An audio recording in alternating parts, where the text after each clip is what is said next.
get it, you know I be on the way. Yeah. You know I be on the way. Man on a mission, I'ma get it, you know I be on the way. Yeah, it's all hard, ain't no fear here. You ain't giving this to all, you steer clear. Never beat, I've been down and I reappear. You got some money on the line, you better put it here.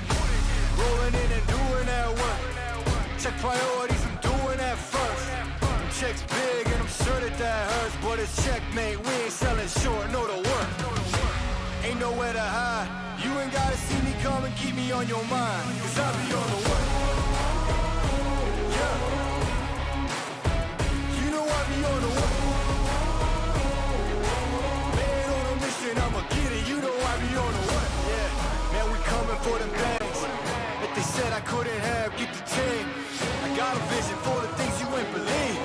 And here's the motto, hard work, this over everything. It's that comeback. I'm calling plays, hit the pass, then the run back. Yeah, I'm far ahead and gotta run laps. But we ain't letting up, we never done that. Ain't nowhere to hide, you ain't gotta see me come and keep me on your mind, cause I be on the way. Yeah. You know I be on the way. Man on a mission, I'ma get it, you know I be on the way. Yeah, I'm on the way. On the way. Yeah, on the way. I'm on the way. I'm on the way.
crisscrossing here, has to hit the deck, doesn't go down fully, but there he goes. Oh, send him in through the front, trying to be the tripwire too. They've all got to push in towards the house.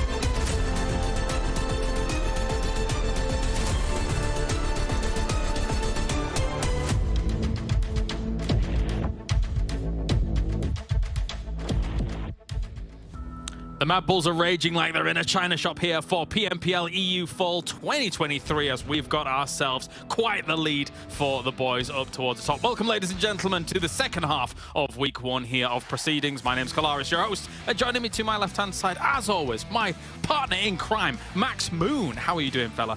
I'm doing amazing, Kalaris. I'm happy to have you back on desk, hell yeah, to talk about some Pokimogi. And you said it, MADBULLS are looking good, but we got some new contenders, a lot of interesting storylines that we're going to have to talk about during this segment.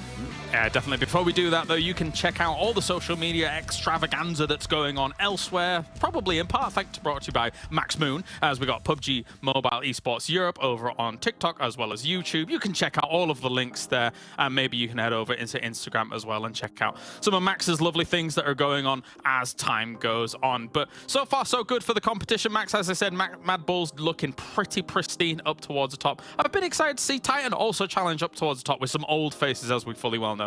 Yeah, it's good to see there's not just MADBULLS, your Gladiators, and of course your Major Pride doing really well at the top. MADBULLS definitely are being the king of consistency. Out of their total 12 matches so far, James, we saw they actually got himself 8 top 4 positions. So they've just consistently getting to that late game. And of course, when you get to the late game, eliminations tend to flow pretty naturally, which of course with this roster you're going to expect. And Talika playing a lot more with the team compared to the spring season, and that's been working so much better for MADBULLS, and Talika currently one of the top players in the entire tournament currently. I think the crazy thing is you can go even further than that. The fact that 2 of those games out of the 12 that weren't the 8 that you've just mentioned were also 5th places. So it's ridiculous the consistency that they've been showing as MADBULLS. Likewise, though, still the challengers towards top. Gladiators, of course, still up there, 101 points, trying to kind of nip at the heels of MADBULLS, even though those heels are maybe a little bit of a distance further away here at the moment. They've obviously come in, Max, with some good prowess. They started off with a win, which is not generally what we would see characteristically from Gladiators. Yeah, usually you'd see the slow start and they would start to ramp things up later on into the season, but really good start. Of course, we have that change of coach, which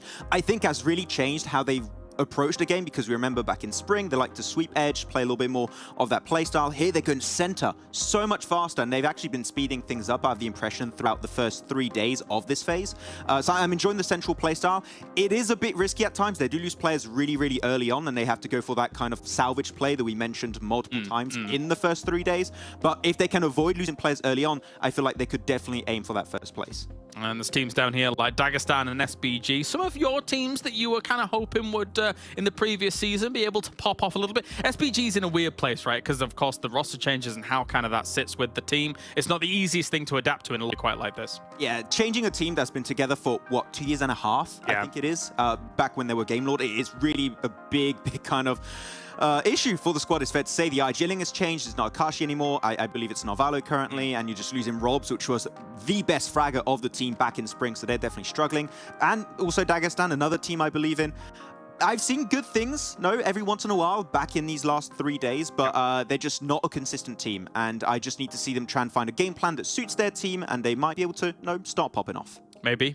Unless, of course, Shockwave continues to be the French powerhouse for you. Let's see how this goes, though. For PMGC, it's all important. How many points can these teams rack up to try and guarantee themselves a spot at the biggest event of the year for PUBG Mobile Esports? Because right now, there's teams down here that I think it's going to be a very difficult stretch, Max, for them to be able to attain it. We're really kind of looking at those top 3 spots here to probably challenge out, right? Yeah, everyone just out of top 3, just to be completely blatant, we don't care. Okay, we're focusing on Major Pride, MADBULLS, Gladiators. These are the teams that have an opportunity, unless Nexus or MUERTE completely pop off, but we'll have to see if that happens. It is a long tournament after all, so anything could really happen. But Major Pride's lead, we saw Kalaris at the start of this tournament, was give or take between 90, 100 points. The fact is already in 3 days of play been reduced to just 35 points is insane. So MADBULLS, if they can keep on being consistent every single one of their matches, and Major Pride just do not perform to the level we expect, I'm telling you, MADBULLS are the clear contender for PMGC at this very minute. Yeah, it seems that way. It seems that way if they're able to continue this on, because again, it does look kind of furious how well they've been playing here throughout those 3 days. Let's take a look at the top 5 players so far, though, from our first 3 days of gameplay. And oh, we are actually on over Instagram here. Tulika will head up the leaderboard, to say the least, but Havlik, man, I am so impressed by this guy. Considering that Titan has an all-star lineup, he wasn't really the one I expected to pop off for Titan here, Max, but he definitely has. I feel like you got IC. That was the case like a year ago, that he was a player that had so much potential and he just needed a little of nurturing. Know some players with more experience to play alongside him. He's got that. And Havlik is in a similar situation, just a lot newer to the scene. And he's just been popping off. That one Miramar in particular, Kalaris, I think that we're both going to potentially mention. These two guys working together, the fragging duo was so impressive. They almost stole a win away from VULGAR boys, which... is that really an achievement? I don't know, but they still did really well in that game. So I just would love to see more presence from Robs. That's been a bit silent, and Old Boy in particular, which unfortunately does seem like he does go out a little bit earlier than the rest of the squad. But at least you have Havlik and Icy bringing him a lot of points for the team. Well, let's focus down on Titan then, of course, because currently they're sat in second place with 104 points. They've got themselves 1 win with 12 eliminations on the board. But again, it really does bear repeating here, Max. An all-star lineup. These are names that have kind of stood the test of time, especially Old Boy. He really lives up to his name when it comes to that. But you got Icy, you got Robs, you've got Havlik. It's a potentially very scary roster to try and challenge for those top spots if MADBULLS didn't look so insane. And really, it's insane that they've been doing so well in especially that third play of day. You can look at the average stats. They increase their survival time so significantly. And of course, when you increase your survival time, you're going to get more eliminations because you have more opportunities coming your way. But Robs, I do remember Robs was picked up just a week or two before the season, so that's a very small amount of time to really build that team synergy you want. But I feel like this is a team that we can expect to, just like a fine wine here, James, just get better and better as time goes on. Yes, very good.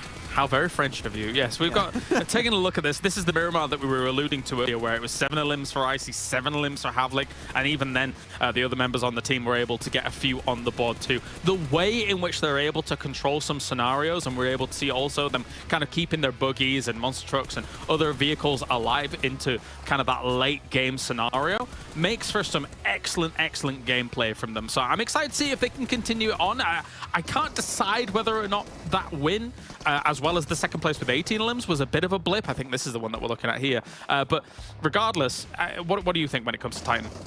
I do agree. I think it was kind of like a flash in a pan. They got these really big games, and I feel like the issue is they do find themselves in these late game situations where they can just pop off naturally because of how the terrain is, how teams are rotating, because maybe the circle is harsh for a lot of the other teams. I just want to see them stick a little bit closer. I feel like they do extend their splits a little bit too long at times, and that does make them very vulnerable. I believe that game in particular, the Miramar we just mentioned, they had this 2-2 split for a really long period of time, trying to keep teams moving from water treatment, trying to negate the rotation from Gladiators over to the west. Yeah. They were doing a good job trying to multitask, but unfortunately by doing so, they lost a player, then a second player, then they're down to 2. I feel like if they can try and regroup just a little bit quicker as a 4-man, I think that is currently the missing factor we need for this team. And if they start doing that, maybe today they had a 4-day break, right? Who knows? Maybe they can start to consistently reach those late game points. Well, especially with the skill of the lobby ever increasing as seasons go on as well. That's definitely something you've got to kind of prioritize. But let's take a look at Dark Project as well. This is a team that in spring was able to get themselves 11th place overall, now currently in 12th place here. Need progress, I think, even though we saw, a bit of a bump up, I would say, in average damage coming in, Max. But what do you think overall? I'm actually really enjoying this team, what they've been able to perform sometimes. Of course, it's not really reflected in the points they've been able to muster so far in this tournament. It's been a little bit slow. I mean, that estimate you can see on this T-shelf, 1,465 points. They're a bit far from that one. But I do believe there's an opportunity for them to improve. And we did see, I believe it was in day 1 / a bit of day 2. One player that really stood out to me is Erangel, which sounds it's a very French name, I feel like. Is he French? I'm not too sure, but it does sound very French. And he was a really standout player, despite this being, I believe, his first PMPL ever, which is good to see some, potential from some of these new players. But they've been changing their team every single match, it seems, and they're just trying to field some players in. The subs are actively playing, which is good, but I feel like they should just try and stick to a core 4-man team and just trying to allow that team to gain experience and improve, and changing players can be a little bit risky at times so early on. I think they've got the chops to be able to hold down certain locations, depending on if they're able to get it. And obviously, they understand the terrain well enough to be able to punish some of these teams that put themselves in tricky spots, like, for example, in that highlight clips that we saw just then, that compound, which is notoriously not great. So you may as well punish teams that kind of get sandwiched in there. But anyway, let's move on here. A team that has... For me, when I was watching and reviewing back the games and days, a little bit more silent. It's PERMITTA, but, you know, they do have good old Athis from Old Eastern Stars there to try and lead the fort here. So what do you think for PERMITTA? For PERMITTA, actually, if I have any critiques for this team, it would be a similar kind of critique to the likes of VULGAR Boys, which is they have sometimes game-winning positions or game-winning rotations right in front of them, and they just don't quite pull the trigger, which kind of hurts them so far because, of course, they miss out on opportunities for chicken dinners. But one thing I have seen improved slightly for PERMITTA, and this is great because this is what I wanted to highlight in this clip, is they are super aware of teams, how they drop, how they tend to rotate, and we know as a fact, right, every time in Painan, you are going to be having KASIK team fighting versus Titan Gaming. They understood that as an opportunity to go to the western side. No one can really shut down their rotation because they're currently fighting in Painan, and you can just eliminate the remnants of Painan itself and clear a lot of space in the circle at the time. So I feel like PERMITTA are trying things. And if there's any like dark horse team that I feel like could shock a lot of people in the leaderboards, I believe PERMITTA Esports has that potential, but it's just going to be a long process because the top teams are so dominant right now. I do also think for PERMITTA, whilst I was reviewing the games as well, Max, there's a moment where they could probably carry more utility with them. More nades, more smokes, more everything to try and alleviate some of the situations. I'm seeing games where they've got 200 bullets, maybe even 400 bullets sometimes, and you got to kind of conserve a little bit of room in your bag for maybe some utility a little bit. But anyway, that's by the by, that's the nitty-gritty of things. Let's move on to another team that I think is kind of silent on the battlegrounds a little bit as well. VULGAR here, who do need a little bit more oomph behind them here, currently sat in 16th place, Max.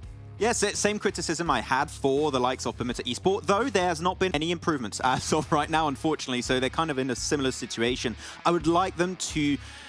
I do remember that first day, there was a Sanhok where they were entering the eastern side next to Tapmok, and there was a very clear opportunity to get to the high ground and get the win. Like, this was not just a top 3 strong position. If you get in that position, chances are you win the entire game with a minimum of like double-digit eliminations. I want to see this VULGAR Boys see those opportunities, because if they keep slowing down their rotations, waiting out in the blue, you're going to be gate-kept. Because there's a very clear emphasis from the top teams to play center. You saw it from Gladiators more specifically, from the MADBULLS with their center 2-2 split. You need to start to be so much faster on your rotations to get to those POIs. And so far, VULGAR Boys almost lost that one game on Miramar because they were just so passive. I need to see them get in those center spots and to start fragging out a lot earlier. Yeah, no, definitely. And again, you know, I keep emphasizing utility and things like that, but I've emphasized it for years now when it comes to PUBG Mobile esports. It's so important, having as much as possible, kind of within reason. Of course, you still need bullets to be able to actually shoot and kind of finish off situations yourself. But anyway, coming into today, Max, who are your eyes on, of course, as we've got another 5 games coming at you today, as well as TDMs, I do believe. But anyway, let's not talk about the TDMs for a moment. Let's talk about the actual games. I think we're starting on Erangel today. Yeah, exactly. I'm going to be looking at Titan for today. I want to see if this was just like a really good day 3, or is this actually their game plan that's going to be changing, adapting to the lobby a little bit more, and hopefully, as I said, I want to see them try and regroup a little bit faster on those 2-2 splits, and I feel like that would be a big selling point for Titan Gaming. So yeah, that's my team. How about you? Oh, well, thank you very much, Max. I'm actually focusing a little bit on NEXUS. There's a few reasons for it. One, obviously, you know, they didn't have the easiest time over in Riyadh and things like that, but then they had a huge pop-off game. They've been able to show that they can still have similar pop-off games here. They've got themselves a win on the board with 18 elims. They followed it up afterwards quite closely with a second with 13 elims, and they weren't playing with EXO for the majority of their games, right? Which it was a little bit of a surprise to me. I think they were playing with Redox, but you know, maybe we can see them try and challenge those top spots once again, because they've been a bit of a roller coaster team in the past, but they definitely have the chops to be able to rival those top teams. Yeah, I do remember Blanca during the game at one point did mention like what's happening. They're not using EXO, they're like fielding players, they're in and out. It's really odd, but I feel like they're just trying to find some like kind of synergy with the team again. And actually, the games that Redox were playing actually didn't do half bad. Like, it was actually decent how Redox was performing with the team. So I did enjoy it quite a bit, though. if I had to move on to another team that I would like to see more of this tournament, it would be MUERTE. They've had, of course, some good performances every once in a while, but this is a team with, like, no, especially what we saw from Furia back in PMRC. This guy was on an absolute tear, and I feel like we haven't seen that level of play yet from MUERTE. And they are a team that technically could compete for one of those top positions, and I think they could also do well in the championship if they do qualify against a Turkish team. So MUERTE is another team that, despite being already in a good position, I would like to see maybe just a little bit more. Yeah, I do feel like, obviously, there was that season where I think maybe they got themselves top 3 or 4 or something like that. But then after that, obviously, there was a little bit of a slip, right? Even guys like Malloy have been able to show some really good individual performances on this stage, on PMPL EU specifically, to try and kind of push this team a little bit further. It feels to me, usually at this point, that they're kind of on the cusp of being able to break into that top pack, but never really able to do it. I know it's very difficult to join your Gladiators, your MADBULLS, your Major Pride, even though they're not having the easiest of times right now, but I think they'll bounce back as well. So it's difficult to break into that top pack, right? Yeah, I feel like when you're looking at this PMPL, you have SSS plus tier right now. You're looking at your Gladiators, your MADBULLS, your Major Pride, of course, as I call them, the big 3 currently of the European region, and then you have your A-tier teams, which are really good, have potential to maybe push up a little bit further, but are just maybe a little bit more consistent when you look at it, of course. So MUERTE is one of those teams. And actually, one interesting storyline that I was watching throughout this past week is we were looking at IESF finals in Romania. Yes. And actually, it was the team of Effect and Zerich that won from Kazakhstan. So it was very interesting to see them back on the same team. I still wish we could see them back on the same team, but right now they're split away. And yeah, actually, Zerich has the best of Effect right now, as they're currently almost overtaking their PMGC points. Well, mate, it is time to get into the games. A huge thank you for Monster for joining us and keeping us fueled and good to go here at PMPL EU Fall. Time to head over to the commentators here for all the action for the day. It's John and Blank bringing you the games. Thank you very much, guys, over on the desk. That's a beautiful lead into the first game of the day. We're going to be getting on with Erangel. Blank, of course, over to the grassy pastures. Absolutely over towards that side of things. I think that a lot of things on the desk that they brought up were very pertinent. I think one of the big ones is EXO. I'm not sure why they're not fielding him as of yet. I feel like he was definitely a firecracker when they brought him in last time over towards our previous PMPL. So it just doesn't really make sense to me that they're not fielding him right now. I don't think Redox is really bringing that much to the table. Obviously, they've had some good games towards their end of that last weekend, right, which set them up towards the top of the tables. But do believe that EXO should at least be given a chance here. But as we head over towards our first Erangel, obviously playing path from Lipovka over towards Georgia-Pol. Doesn't really open up Sosnovka too much, but there is a mass of positions around this area of the map that you can take up. I wonder how much of a scrap we're going to have down towards Shelter and the crossroads down there. A lot of vehicles will be wanting to be taken. And we've seen before that teams heading up towards Pachinki and Yasnaya often do have to fight it out over towards that spot. It's not the friendliest of areas of the map for sure. I mean, SBG, that's a team that does generally head out towards Yasnaya, but that is within that dropping distance. The question, as you say, those vehicle scrambles out on the east side early. It looks like VULGAR might be sticking in Lipovka with one of their players, but they've got some competition. I think that's MUERTE going to be dropping out on the east coast as well. Yeah, I mean, MUERTE typically are holding on towards this position in Lipovka every single time. It's where they like to drop. It's where we saw them on the previous PMPL as well. I mean, that was with a slightly different roster, but their rotations got slightly worse over time. This time around, though, I think Lipovka seems like a decent spot for them. You know, their Kameshki rotate up towards Stalber, gives them options towards that side of the map as well, and controlling the hillside itself. Also just heading over towards Yaz Lake. We'll have to wait for the first soak to come through. Not sure why VULGAR boys are so dead set on this position. It's slightly dangerous as well. I mean, it's a typical spot to take up. You know, you head over towards one in Mansion, you have one further south, and then 2 players in Lipovka. But you know MUERTE is going to be dropping here anyway. So these 2 guys over towards Lipovka itself are in a lot of danger, which is why you can see them immediately leaving. That will be removing one of the vehicles from MUERTE's side, which I can imagine they won't be too happy with. No, not the best of situations. VULGAR have secured that rotation south near prison, so they'll retreat down a little bit closer to Milta Power. I don't imagine that they'll step out all the way there. Over in Severny, looks like we've got a little bit of action as the Nameless and Shockwave are going to potentially come into conflict here. As we've seen over in Lipovka, potential for them to just grab vehicles and get out, but across the road from one another, it looks like they haven't pulled the trigger on the fight just yet. Not yet. Shockwave, the Nameless here. Azer, the laser himself. He's spotting out the windows.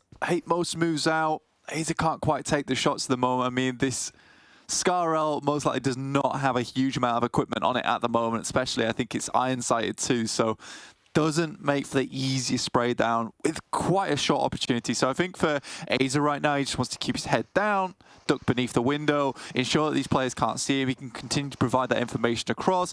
He has idea of where at least one of the players is at the moment. So right now, he actually is providing a huge amount of benefit to the rest of the team whilst they loot up as much as possible. And the problem with this spot for the Nameless right now is once you take full control over towards Churchside in Severny that Shockwave currently have done, and you crush a team over towards this side of the road, very difficult to leave. You know, you have to send up towards shooting range, in which case, you know, at that point, you've given up Severny. Shockwave's taken that position, and they have a lot more control to head down towards Yasnaya. Not only that, is that you're forcing the Nameless into an awkward rotate down towards Box Compound, where Gladiators and No Mercy Warriors, you know, even Major Pride will be looking at that way. So right now, the Nameless is in a bit of a tricky spot. It'll slow down Shockwave a little bit in having to deal with this, but you're right, it's definitely the brunt going to be felt by the Nameless. They had Beast send over to shooting range early, and we saw Madagod join him, leaving his teammates in the buildings there to carry on with things. They'll be getting on as much as they can. I imagine they'll try and find their way out fairly soon. VULGAR boys did actually, in fact, go all the way down to Milta Power and spread out there. So they grabbed those vehicles from around the Lipovka prison mansion area on that split and rotated down south. With the circle as it is, Milta and the positions to the north of it blank, they should be fairly solid moving forwards. Yeah, I think right now for VULGAR boys, it's not too bad, honestly. You know, Milta Power, Mini Milta is always a little bit troublesome to head up towards that northwest side, towards prison. There's not too many teams looking that way right now, and with the circle like centering up towards shelter side, I think VULGAR boys can effectively play out this game for quite some time. As Max was saying though, right, you know, they're a pretty passive team though, and they take these game-winning rotations, as you put it, and I think that is a good thing to point out. But I think from Mini Milta, Milta Power side, these rotations are a bit more nuanced a lot of times. You have to be pretty careful with your rotate in. You know, even when we saw NEXUS playing this position, they can't always take like the road to immediate success from this spot, because oftentimes you're either rotating up towards crate side, in which case you have to fight out against a MUERTE. You push up towards prison, it's a pretty difficult spot to actually scout from in prison side. You'll get a huge amount of information early on as you head through those dead forests. So I think for VULGAR boys, it's going to be a slightly late rotation, and I do worry for them somewhat because of this. Could be trouble ahead. PERMITTA much more central. Already sending into the middle, looks like they're pretty decked out. Alpha as well. Up on the hills, just to the west and around the shelter area. They've got some pretty good overlooks, but they're just looking to extend their control, extend their influence a little bit further, but they are slap bang in the middle blank. So Alpha in technically prime position, I suppose, but I'm sure there's plenty of other strong locations for teams around them to take up. Shockwave, they've left Severny now. They're heading out east towards Stalba, potentially into the Titan split. Yeah, I mean, this is a weird rotate for me. I mean, heading over towards North Kameshki side, I mean, you could just bomb it down towards Yaz Lake. It's unlikely that teams like from SPG are going to be heading up towards that north side, but it feels like they're going further down towards the south now, but we'll just have to wait and see. I don't think it's very conclusive on which spot they're taking just yet. Titans, though, in Kameshki, pretty much out the way at the moment, but there's a fair few compounds you can play, a fair few ditches, a little bit high ground on the ridge side down towards the south side on the eastern mansion. So for Titans, I'm pretty okay with what they're doing at the moment. They are slightly lagging behind with 2 in the backside with Robs and Icy still up towards Kameshki. I think that's to ensure there isn't no wide wraps coming through on that north side of Stalba. But already Old Boy and Havlik's inside the circle. They've got some compounds off towards the western side of these roads. So happy days for them. Major Pride, on the other hand, on your screens at the moment. 6.5 average limbs on Erangel. I mean, this is a map where they typically have done quite well. If we've looked at a lot of their games so far, very central-based team. Like to get into the middle, grab those positions early, like Alpha have done this game. Major Pride will join them towards that middle along with PERMITTA, all of whom were able to get on the bikes early. KASIK team, a little bit further out southwest, but still with a good chunk of it and plenty of rotational paths available to them based on where this next circle goes, but it's still a little bit of a way off. We're looking at Gladiators starting to push in past Pachinki on the northern side now. SBG still, actually, still in Yasnaya with Shockwave a little bit further north up on Stalba Hill, just over that ridge line in the distance. SBG yet to make that move to get a little bit further south across those Yaz fields, skirting them on the east side, probably their best option. I do think for SBG at the moment, there is a problem coming through in terms of the indecision that's been made on this team. You know, with the new IGL coming through that Max talked about on the desk with Narvalo, it feels like there's a lot of cross chatter in this team at the moment, in which case sometimes there is so much emphasis on what to do next that nothing happens. There is no what's next. They just remain in place. And I think that Yasnaya is probably one of the worst positions to have that problem as well, because you're surrounded by fields. A lot of times you have to just make this really jet set run towards the center of the circle or just across these fields to one of the compounds if you want to succeed from Yasnaya, because it's a great position to hold early on, especially if the circle comes your way. You can hold some very decent positions outside the fielded area. So I do think for SBG, not having this decisive nature on board where the team seems to not all agree on the certain move they could take, in which case they just don't go anywhere, this is one of the worst positions for it. It's not ideal. I mean, you as you say, like you have this strong early position.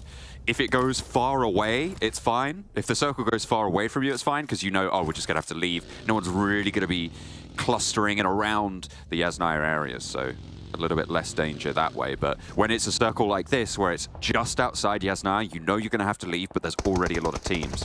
That's where that danger sets in. Titan in conflict with PERMITTA. Rob's already down very, very low. Unlikely to get res there. I don't think Old Boy's going to be there in time. And it is Dark Project to pick up the point over onto Robs. PERMITTA trying to hold off against Havlik, the only player from Titan in this position right now, so he is operating solo against the full force of PERMITTA. Rogo moving up towards that wall, and Havlik looks to back off. There's the shot that they were looking for, the nade over the wall, and Havlik goes down. Titan far too split to get into this area. Yeah, it's a recurring problem for the guys on Titan. It's just a lack of team play sometimes. Again, you've got 2 players assaulting this position. You know, that might just be a scout out. But there's particularly good spots taken by both Icy and Old Boy. But again, they're not in the same spot, either of them. So I do think that at some point, you know, these teams, they'd have to regroup. They have to regroup into one position and play from there. But for Titans, it's just a case where there is not that initial opening where you can sort of even the playing field for themselves, in which case some of their players aren't with them. Then it can start to be successful. But again, that's just a clear problem we're seeing from Titan over and over again. It's just a lack of teamwork and more of that individual side of things that we want to see changed, but it's still keeping them towards the top of the tables at the moment. For the time being, though, and as we've said quite frequently, I feel, Blank, it is a marathon, not a sprint in these stages. You're looking for those bonus points at the end of 6 days of gameplay. That's four matches a day, 24 matches per phase. And then even then, you're playing 3 of those phases in order to qualify for those finals. So it is absolutely a case of just keeping those averages up. And at the moment, as you say, Titan have managed to do that. But we're not seeing the quality of play that we're seeing from teams like MADBULLS right now. Not playing in this match, but Gladiators as well. Pretty consistent in terms of, I would say, you know, they're, well, as Max was saying a lot last week, and I think we sort of spotted out as well, is that they like to be able to make the best of a bad situation when it presents themselves, because the Gladiators can just survive on 2 players and 3 players in a way that I don't think we see from a lot of other teams. SPG finally do make that move out. It's a little bit too late, in my opinion, down towards this south side. You know, they've already been caught out by MUERTE on their rotator, and MUERTE was over towards Lipovka. Now you're in this really nadeable position, in which case maybe you can shift the play around the side, get these nades across to them. Snowix constantly having to crawl back. The smokes are there in the way. They might just be able to pick him up if Fury can't hit these shots. But in the meantime, you drop those smokes. Now you have no vision across the field towards MUERTE, and they can kind of take this opportunity whilst they're delayed going for the res to just move further up. So for SPG, they've sort of signed their own death sentence here, just a little bit. Not fully out of it just yet, but Snowix does go down. There is an answer from Victor over towards Dark Project. They tell him to wind their neck in. But the rest of Dark Project not too pleased about it. They're going to roll up to that ridge side as well and try and keep that suppression down on the SPG lines. Even Esker breaking out for the res onto Forced. This compound that they hold right now, that ridge line is their main vulnerability, but they seem to have good control over it for the time being. MUERTE might look to push in on that area, but with SPG looking at it from the west and Dark Project already maintaining control on it, it should be all right on the northeast side.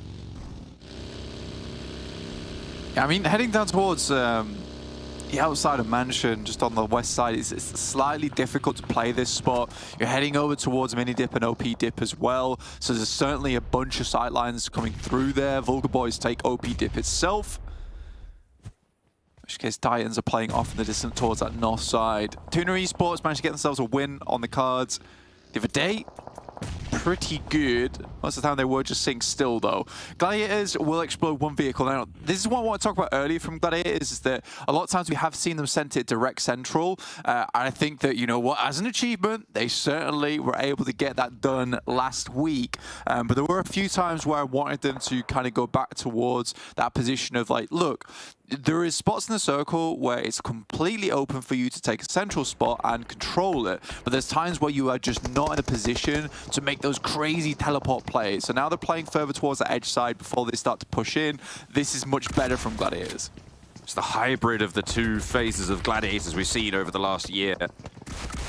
And hopefully it'll bring them the rewards that they deserve. A nice push up the stairs for Shockwave to dismount the player up top from the Nameless. And now there's just one player left who sprays wildly into the smoke and will not be able to find the mark there. Shockwave taken low, but they'll heal up and get on the road again very, very soon. Yeah, Shockwave typically set themselves apart from a lot of teams in terms of just being very good at gate guarding, right? They are super good when it comes to locking things down with the padlock. Make sure that absolutely no one escapes from outside that blue area. And they afford themselves a lot of space. I think that they play one of the more aggressive blue teams in the game because they are right on the edge of it many, many times. Now, Gladiators have heard this, spot it out. There's a knock coming through over towards Shockwave.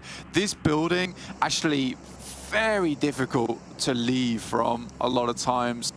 You know, getting out from this spot for Shockwave, fairly rough. A lot of the positions, you can only drive a vehicle through certain spots of the wall as well. But it is off towards that eastern side. It's towards the actual field itself, so that might be an opportunity for SPG to play their hand here. Could potentially peek over that lip that they were pushed off earlier. Dark Project don't try and suppress them too much out further east that we saw before as well. The Gladiators were looking for some shots over to that area. Matic stayed behind to try and curtail this, but Shockwave will be able to mount up nonetheless. Sending out wide, this is their major hurdle, crossing these fields. SPG seem to have not interacted so far. MUERTE now sit a little bit further across the way. They should be able to hear this, and MUERTE are closer to the zone, can hop out just a little bit. You see that ridgeline on the far side of the road, very dangerous for SHOCKWAVE. They'll be worried about that for sure. KORKA steps up, spots Aza, and it's easy pickings, finding the first knock over towards SHOCKWAVE. The rest of them hop out and straight into the frying pan. Aza flushed away by KORKA. Another knock sent over towards Terminus. Nade to follow it up from Furia, not quite going to go the distance, but SHOCKWAVE drawn short. That's a really nice swipe from Gladiators as well. You know, they headed down from the northwest side, and they're in the way of this entire engagement between MUERTE, Dark Project, as well as SBG. So they're going to clear up the remainder of this. Terminus goes down, does Kaz, but that is just a nade from Fury, just to clean things up towards SHOCKWAVE. A really nice one at that. Up to the ridgeline, SBG now trying to push onto Dark Project, taking the opportunity that presented itself. The res comes through and the assault can continue. KONINA Power in the meantime trying to push Alpha out of this compound. They've managed to find a 1-for-1 on the trade, but 2 players active for KONINA Power against 3 for Alpha still gives that numbers advantage. But Tenchek trying to cook up this nade. Will hear Palucci moving if he doesn't see it. Becca, oh, beautifully spotted there. The Mandarin was able to get the nade, and there's a nade from Tenchek to follow it up. SBG crashed down from this ridge side and onto Dark Project's compound. Kespo trying to hold off around the door with the DBS and trying to suppress the waves of SBG as they present themselves, Blank. Yeah, I mean, again, this comes down to SPG just delaying themselves so much. By the time they start to move out of the circle, it was already just too late for them on the dinner bell. Again, though, coming back to what happened before, you know, Gladiators just completely wiped out MUERTE. A really good swing from them. Ivaneska goes down to the spray from Victor. Teammate not so lucky. Snowex is going to go down in turn. Kespo makes the crossover towards Force, and Ivaneska is still isolated on the outside. The wall protecting the backline for SBG, but it's not going to help as Victor goes down first, pulling out the weapon, the PP Bison, from behind the vehicle. Swaps it over, and there's the Molotov. Navallo now cut off from Victor on this wall side. Kespo's back in action, in with the DBS. Navallo tries to dip inside now, takes his turn with the DBS, but he's almost out of ammo, and he's out of luck as well, as Dark Project seal the deal. Forced is fallen, but they can res and move, but they need to do so fast. Gladiator is losing 2 there on that side. A bit unfortunate for them. Yeah, Dark Project do just about clean up their engagement between them and SPG. I don't think SPG should have lived as long as they did over on that northern side. But good job to them either way. TUNA currently playing a very central position. You most likely see KASIK team as well as Alpha slowly move their way up from that south side. They can divert in both directions. Now, Gladiator is in a bit of a rough spot right now. They're inside the building, but Dark Project have just rocked up. It is 3 players, but if they can get in range, there might be nades being sent through inside that shack there. Dark Project looking to just close that ground. Major Pride trying to move in 2-2 on the split. They tried to move forwards, but it's just not working out right now. Effect already down. Dino as well. Gonna fall. Dark Project leapfrogging past Gladiators, straight up ignoring their presence and getting on the road. Will be ahead of the game now, close to that Major Pride forward position, but both of those players are knocked. Gladiators now going to have to clear the way, attach the snowplow and move further south along that road. Try and clear it of danger. Dark Project position, I mean, that's very, very heads up to make that time play. Yeah, for Dark Project, they got past, and I think the main reason because of that is, I don't know why Tixi went up towards that northwest side and got knocked. I think there's more potential to head down towards the south. Obviously, you are dealing with midi dip and OP dip. Dark Project sends Ivaneska forward, but it's Naomi to take a knock there from Kespo. This might be an excellent moment to third party, but it is just Dark Project to get ripped to pieces here, John.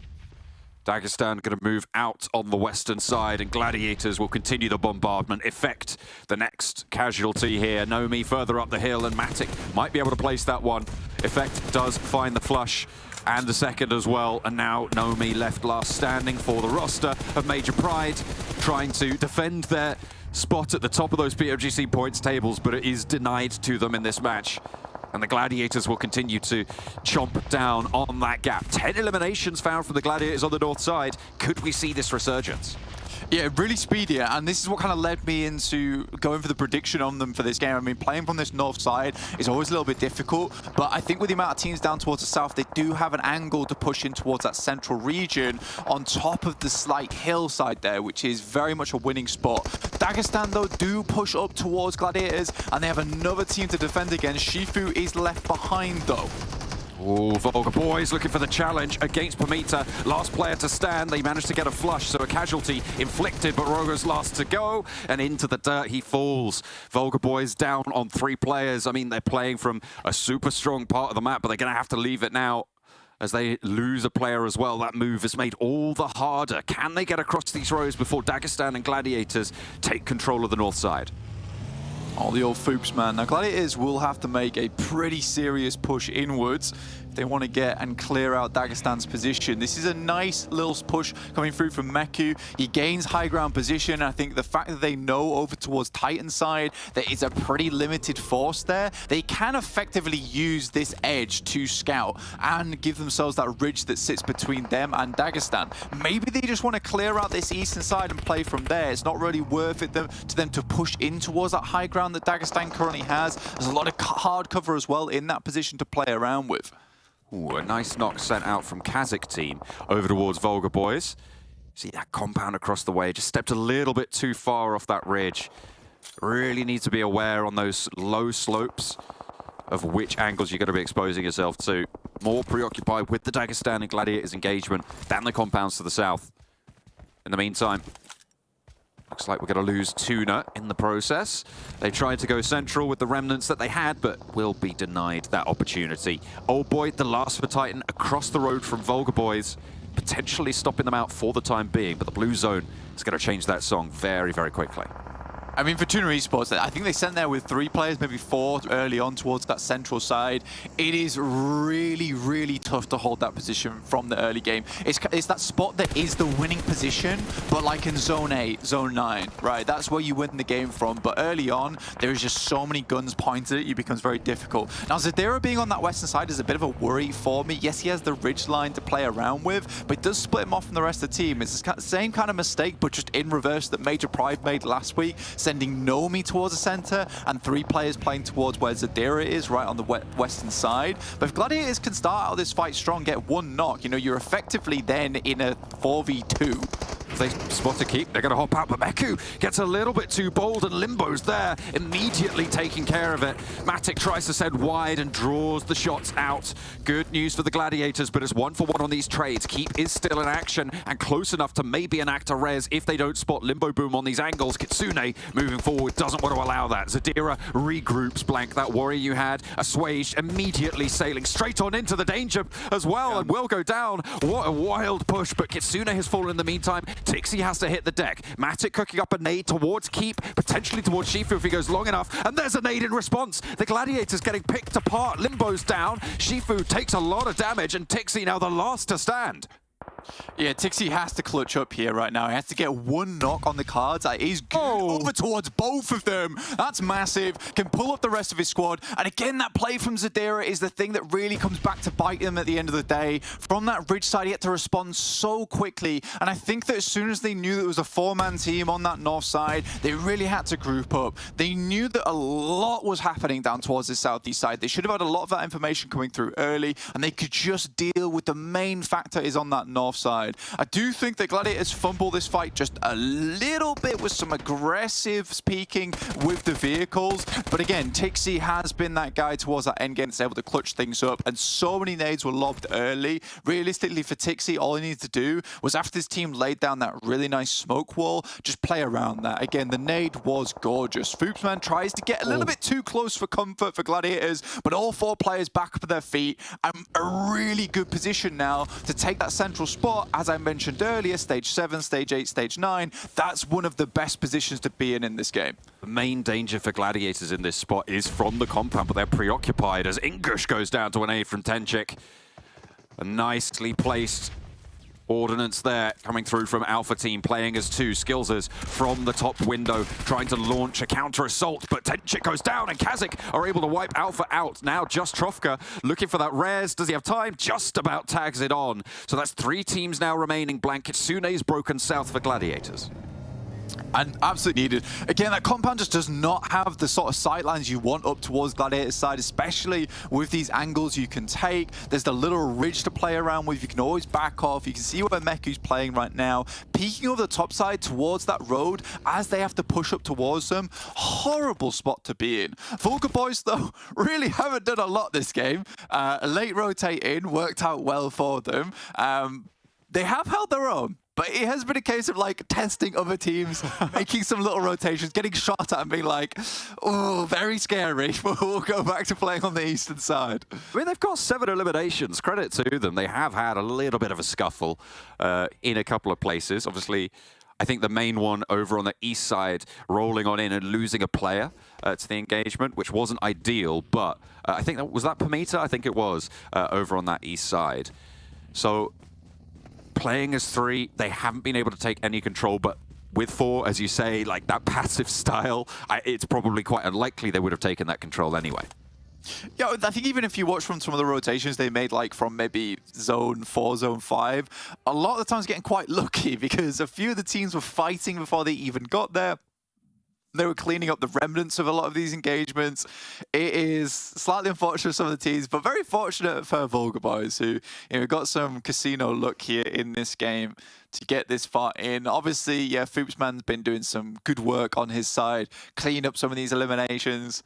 But yeah, they've been afforded a good spot. And I think that, if teams did watch and pay attention to what was happening last week, we had this exact same circle come through. And I think for them, they should know exactly how to play out this game. So VULGAR boys, in terms of that macro gameplay, it's certainly there. It is certainly there. Meku, the forward position for Gladiators, central. The rest of them just going to be slowly shuffled in by the blue zone. VULGAR boys similarly positioned. I think the VULGAR boys are going to have their work cut out for them here. I think KASIK team just have the corner of their compound in this zone. The Gladiators, of course, have that Meku foothold. But the VULGAR boys really don't have anything to go for. The question is, are they just going to try and stay down on the ground, try and stay low and avoid these bullets? Because Trofka is absolutely on the hunt. Look at that. He spots FoopsMan. He should have seen FoopsMan in the grass there. Just about missing the opportunity, but the blue zone pushes him off it. Palagos, nade over towards Meku, but not really going to find the damage.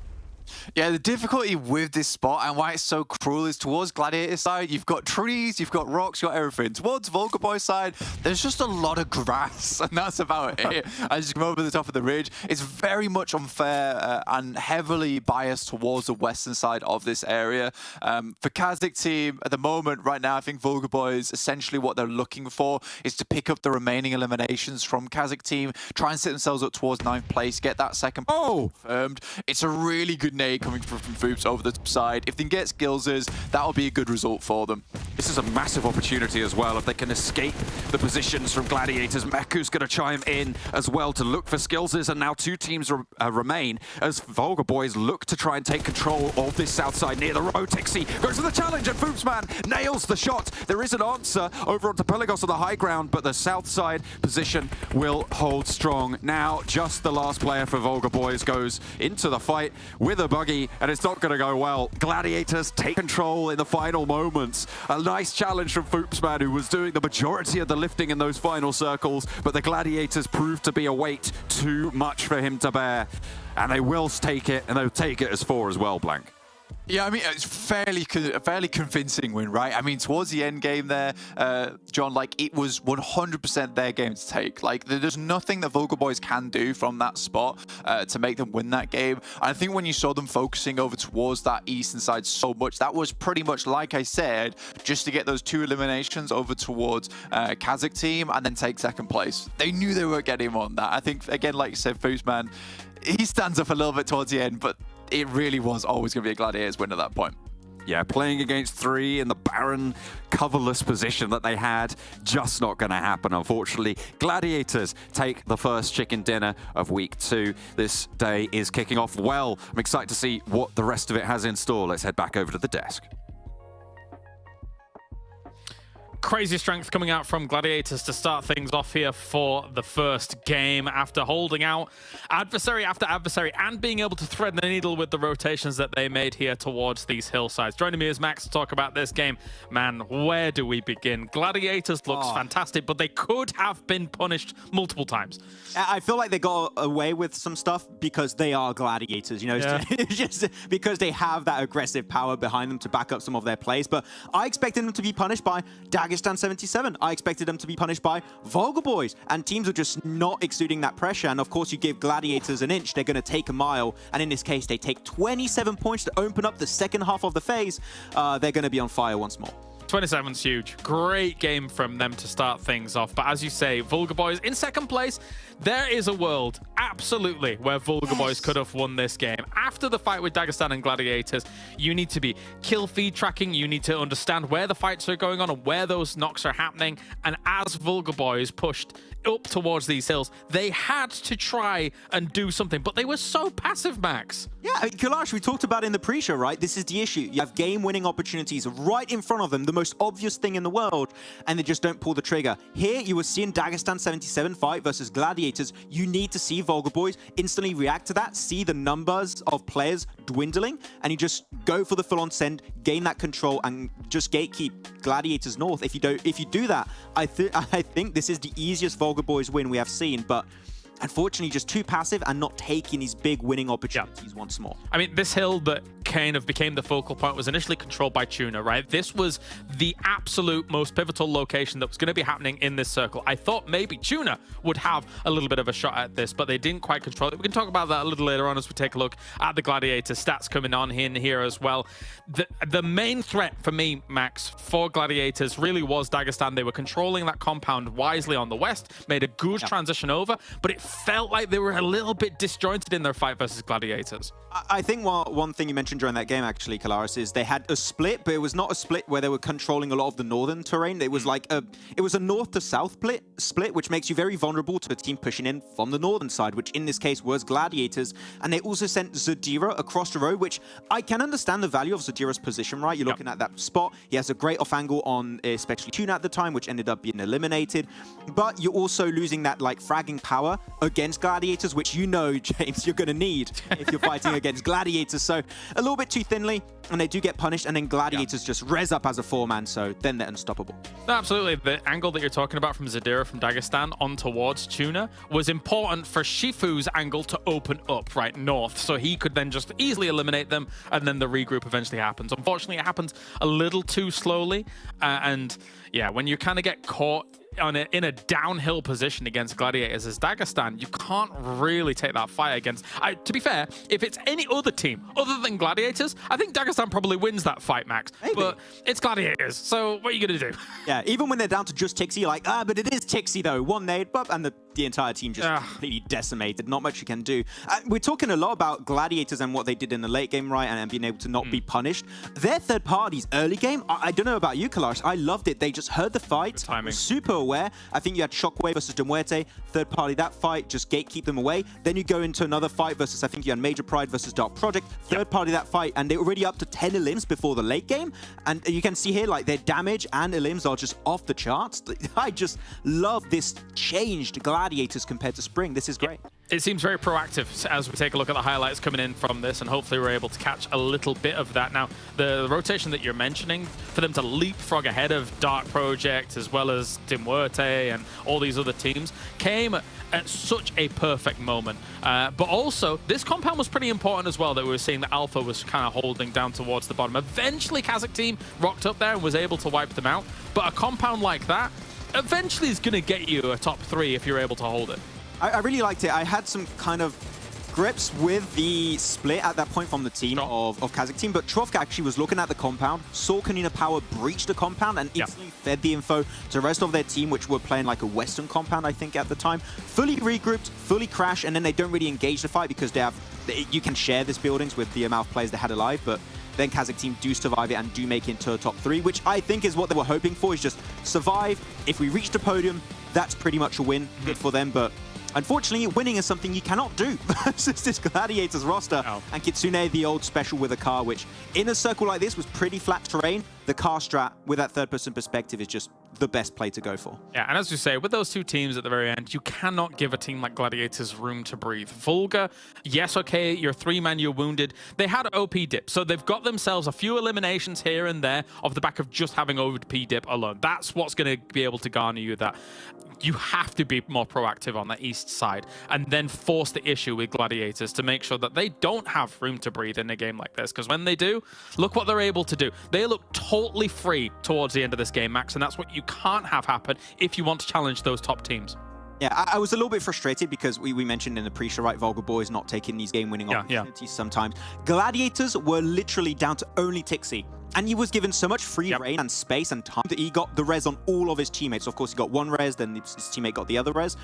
But the fact that they are able to go from a solo that was low to a full team with still cars in function in order is just egregious to me. So I hope that VULGAR Boys are going to rewatch this one and be like, okay, maybe we got to do a little bit more. I feel like we've been really harsh on VULGAR Boys, but I hope they can take this as a learning opportunity, especially because after these 3 days, you have a full week. Like, you can try things during scrims or like your online matches. It's only because they could have won. That's why we're being harsh. Literally, the difference between a second and a first place actually is kind of a big deal. But let's take a look at the overalls now and see how that's affected things up towards the top. Gladiators is trying to close the gap against MADBULLS, who did not have the easiest time in this game. Let's be real. There wasn't many opportunities for them to get it. I mean, clearly no opportunities, James, because they were not playing. So you definitely have good point. no opportunities to get But yeah, gap closed a little bit with Gladiators, Titan. We're down to, I think, 2 players. I think it was Icy and Oldboy pretty early on in this match, so you knew right out of the gate that they were not going to be able to quite perform. But Major Pride, that's the one big outlier for me, Kalaris, is that they were just not able to get these games. And in a game where MADBULLS is not even playing, this was your one game where you really wanted to get points on board. But that PMGC point lead starting now, because MADBULLS are back in the game, is going to start to like decrease significantly. You know, based on the group's makeup, I was doing that funny caster thing where I'm like mid-sentence and I'm looking at my screenshot of the circle thinking, where are MADBULLS? And I was like, oh, they must have just been eliminated early. No, apparently not. As you say, not in this game. I'm bamboozled by the groups again. But anyway, we are going to our next game. It's going to be Miramar. Let's head over to John and Blank for all the action. So much action, Blank. It's going to be large and in charge, this Miramar. I'm sure we're going to be getting straight on into it. A great closeout from the Gladiators, given the opportunity slightly by the lack of third party, but a good start to their day. We'll see if they can repeat that performance here. And this match, yeah, I'm just checking, yeah, MADBULLS definitely in this one. Blank will see their performance for the first time today as they try and defend their top spot. Yeah, they had a lot of games in hand last week where they could still continue to go further and further. Gladiators had an opportunity on Sanhok to sort of even the playing field a little bit for them versus MADBULLS, but they were just unable to do it. But I think starting off the day with a really big win, with a huge amount of eliminations as well, for Gladiators does leave them a little bit more in line with MADBULLS. Though as we know, MADBULLS typically have played astonishingly well here on Miramar. A fantastic position for them. A lot of that has been afforded simply because we do consistently get these southeast circles. I'd like to see how MADBULLS react when we get a circle that heads a little bit further towards maybe the center or towards the northwest maybe. Then they'll have to make a bit of a harder rotation from Puerto Paraíso itself. That's going to be the thing that interests me. Matic now up to 29 eliminations. He has really come alive during this tournament. There's been some big changes behind the scenes for Gladiators, and I think Matic has definitely improved the most. And it's nice to see, because I think this guy is one of the players with the highest potential in Gladiators themselves, in most of the teams as well. But I think the majority of what happens is Matic's a little bit sometimes unwilling to play with the team, let's say these off angles a few times, and doesn't necessarily always regroup. Now he's playing much more with the team itself. You know, maybe they play that 2-2 split sometimes. He's getting more eliminations, more damage on the board than ever before, and also being very reliable, which is one thing that we never really spoke to about Matic in that towards those end games, towards those engagements, that he was the guy that would pull the team out from the Merc. So I really like this from Matic, and he's always been one of my favorite players as well on the Gladiators side, and we always knew he could do really well. So it's nice to see like a new lease of life in this guy. he was being punished for making the plays that he was a little bit more comfortable with, and now is forced to step up his game, and that is exactly what we've seen. He's treading the road, I think, that we wish Old Boy would tread, really. It's sort of that very similar unwillingness to regroup off angles, trying to squeeze out every last drop from what you deem to be the best position, even if it's not with the rest of your team, and then being punished because you're not playing with the rest of them. But that adaptation has come through of FaZe, able to skirt the buggy for the time being. But the pistol shots seeming just to tag on as well, but not enough ammo to keep that one going. Circle did not go over towards Impala or Puerto Paraiso, which means the MADBULLS will have to leave, as will Nexus over on that eastern side. There's a lot of teams actually around Los Leones. Major Pride, KONINA Power, Dagestan, No Mercy Warriors as well. With the playing path set as it was from La Cobreria down to Impala, it's not too surprising to see a lot of teams grouping up around this area though. Yeah, it's sort of interesting we don't see Major Pride over towards Chumacero as well. I mean, their usual drop spot. Instead, they drop out towards Los Leones. I don't think it's a bad position to take either for Major Pride. There is concrete to play around here. There's definitely positions to grab a bit of loot on board before you start moving. And I think for KONINA Power, it's very obvious where they're going to drop a lot of times, particularly with Dagestan forcing them up from that south side to take the northern edge of Los Leones. So, you know, there's definitely a potential there for Major Pride to find themselves a cheeky couple of initial eliminations on the map, and now this really sets KONINA Power in an uncomfortable position throughout the remainder of their games on Miramar if Major Pride consider continuing to go for this play. I do want to quickly touch on the Titans point you made with Old Boy, because it really does feel like, yeah, you're right, like with Matic and Old Boy, there's definitely a parallel to be taken there, and it's very much a parallel of I know best a lot of times, right? Because, you know, Matic would take these off angles because it felt like I know best play, this is going to be a good spot to take, and I'm going to hold it for a long time, maybe longer than necessary.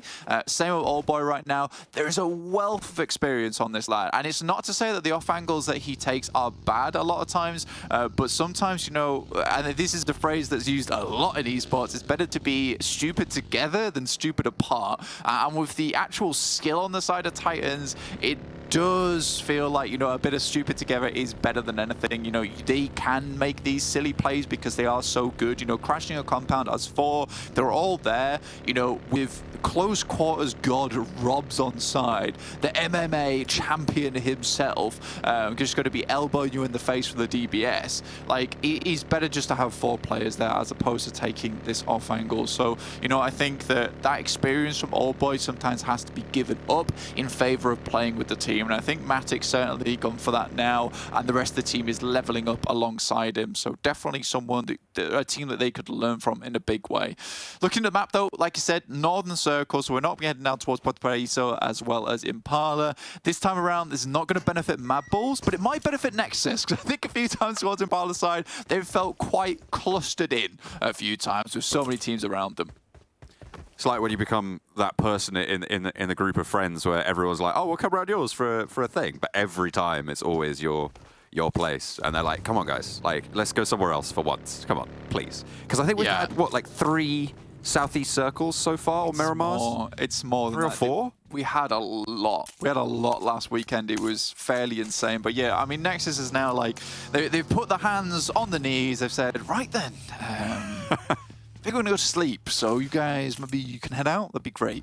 So for Nexus, I think this is going to benefit them a little bit. And again, we were chatting before the game. You know, for VULGAR boys themselves, you know, as a 4-player team, maybe they have that confidence on board. Like Claris and like Maxman said, you know, we're being a little bit harsh on them, and that's purely because they could have won that match.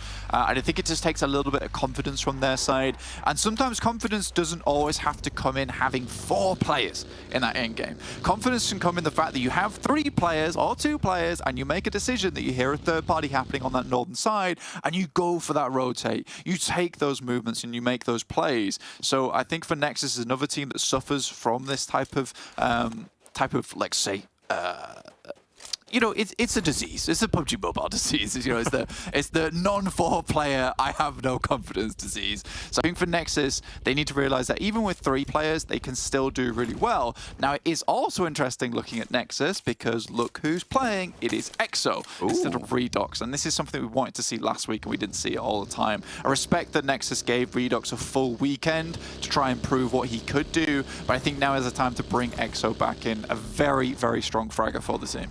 And all things considered, NEXUS didn't do that badly last weekend. 87 points total after that first game. And right now, they are in 6th place with a game in hand against a lot of the teams sat just above them. So even though they were playing with what I think we would consider their suboptimal roster with Redox currently, which we're yet to be proven on that one, to be fair. EXO yet to really have that full stretch of runway to spread his wings, but they still have performed very well and are also very likely, I think, in our minds, in the viewers' minds as well, I'm sure, to be one of those teams we'll see in the finals. The question is in what configuration, and the question is where will they place with it as well, and how many bonus points are they going to go through with?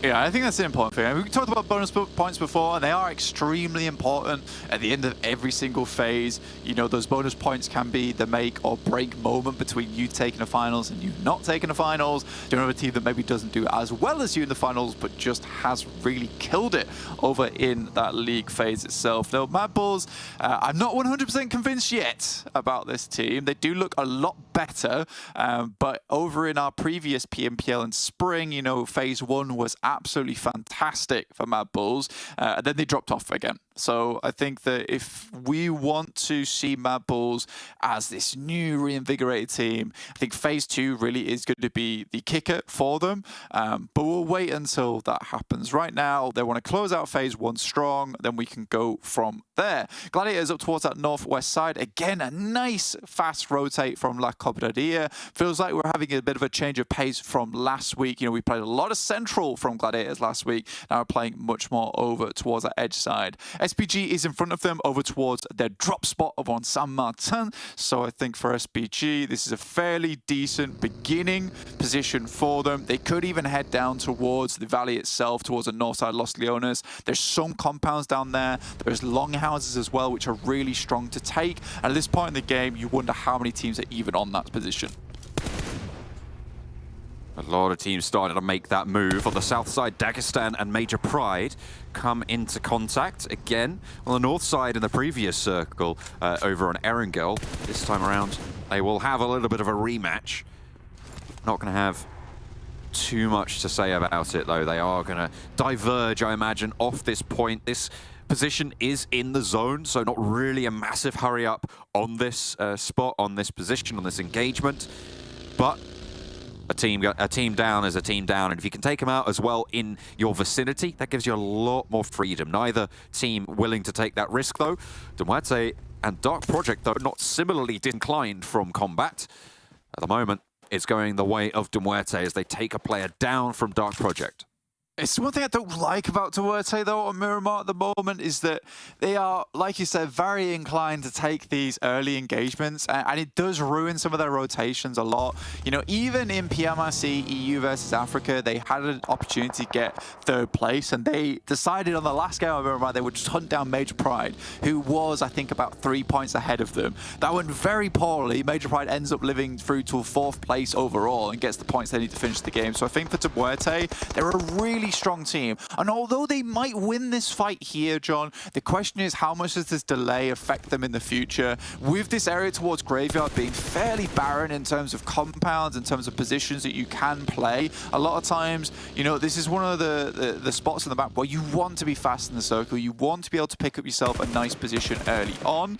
Again, if they can clear out this engagement fast, then maybe they can make that decision quicker. There is no way that even Esko is going to win that out after the full backstab from Malloy. Nicely found, Furia, easy flush there. Dark Project whittled down to 2. Dagestan on the south side lost a couple of players to MADBULLS in the meantime, blank, as the exit from Los Leones. But Dagestan, as their remaining 3 players, will send up fast and central. That's what you said you wanted to see in a circle like this. Yeah, I think that, for Dagestan, this is actually a really nice spot in the circle that a lot of teams will want to take at some point if the circle continues to head over towards this region. It's one of these spots on the map where very easy to win out a game from this spot. It's quite difficult to assault it. A lot of teams coming down towards it. There's so much open space. You can see there's even the trenches ahead of it. Easily nadeable if a team gets too close. Now, for Dagestan, losing one player obviously will hurt their chances here. There's a lot of angles you do need to hold. And as 3 players, that will affect them slightly. But this is definitely one of those spots that's going to get them towards at least the top 8, which again is always when things can start to change in your favor. At the beginning of the game, through the first like 10-15 minutes, there's a lot of variability just in terms of the amount of teams that can third party. You get towards that top 8 side, there's less teams going for these third parties without consequence because so many other teams are going to be looking towards them. Alpha team over towards Hacienda del Patron early on. They head down towards that south side. They're in a decent spot. Right now, Major Pride's currently holding out the Nameless, but are doing it not so amazingly. And it's not going super well. There's only Naomi left. You can see super low HP right now. Hatemost pulls the pin on a nade, but doesn't go for it. Instead, the flush is there. Oh, not quite. Has to have a little bit of help, but hang on a minute. Has got the auto shotty. Naomi goes up the stairs looking for that res, but will be denied the opportunity. Now steps in, and the Nameless have the chance, and not enough ammo in the clip there for Naomi. Major Pride eliminated, taking down 2 players from the Nameless in the process, and that western side is just being bust wide open, Blank. That's going to be one of the messiest fights I've seen. Crazy, right? All PMPL. I mean, all the bullets missing over towards the lad on the stairs was bad enough for me. I don't even get the flush. But yeah, so for the Nameless, they will be able to remove that position. Major Pride 1 elimination average here on Miramar so far. It is really not looking good for this team, and Major Pride's a team that I thought would actually do fairly well on a map like Miramar, with some good central positions, some good holdouts, but they have definitely had a little bit of a fall from grace at the moment. I don't think this is where I believe that the Major Pride should be playing at in terms of capability. No, I mean, this is the team that was defending that over 100-point lead at the start on the PMGC points. It's a team that we've expected a lot from and have been disappointed so far in this phase's play.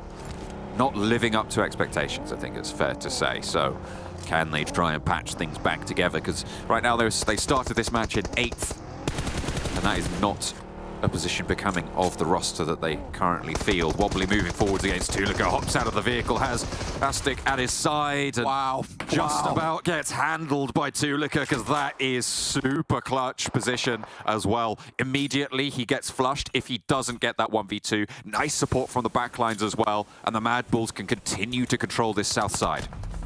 It felt almost lazy the way he pulled out the UMP. If he's going to finish up this fight, the 1v3 is just unreal. Yeah, the way he pulled out the UMP as well, just like pulled out the backpack, stuck the barrel into the lad's belly and just took him out that way. Tulika is proving to be one of the most unbelievable players in this lobby. I think right now, he is on the top in terms of MVP standings, but not by chance. Not by chance whatsoever. This guy is the best player in PMPL EU at the moment. An incredible player. And an incredible roster right now. Trying to make it work yet again. And it's doing so fairly effectively. MUERTE, they took on Dark Project, took 2 of those eliminations, and now are moving up towards the position currently held by the 2 players from the Nameless, who scrapped with Major Pride and came out the winner, but not before becoming bloodied and bruised in the process. Right now, looking at the circle itself, there's a few really highlight positions. One of them is KASIK team, who's directly central, playing along that ridge line, which is really good purely because it's able to deny sightlines up towards that northern side, and then you can isolate sightlines down towards that south. The question is, how much influence does KASIK team have on this lobby? Gladiators also made a really wide wrap over towards the eastern side of Minas Generalis, and they'll be looking to move in over towards the west, towards the Nexus. They are currently currently at 4 players. But yeah, it's a little bit of an interesting circle in terms of there's not a huge amount of positions in this circle that are safe to play, that aren't open to sightlines, which is why you do see so many teams on the edges. Realistically, the only spot that has that kind of staying power towards the center is the one that KASIK currently hold over towards that ridge that can be also dipped down in towards the ditch itself.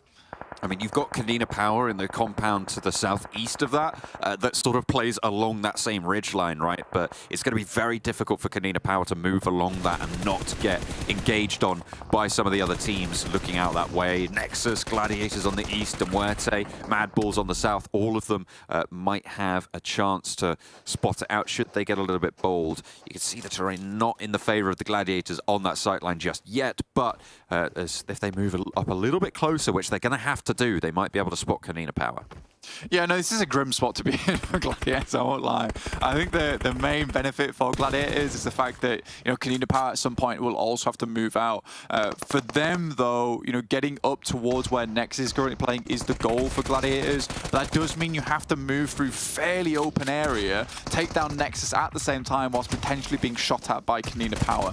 Just Victor left for SBG, and the door's broken, as is their spirit. SBG fall, 13th place. VIRTUS.PRO able to take that one. A knock was sent out their way. See if they can recover that. Most likely they will. Gladiators, they've chosen NEXUS as their main point of contact right now. But they do back off as they turn their attention over towards Haze. Look at that. Alpha is going to chime in towards KONINA Power. And the battle for the top of this ridgeline continues.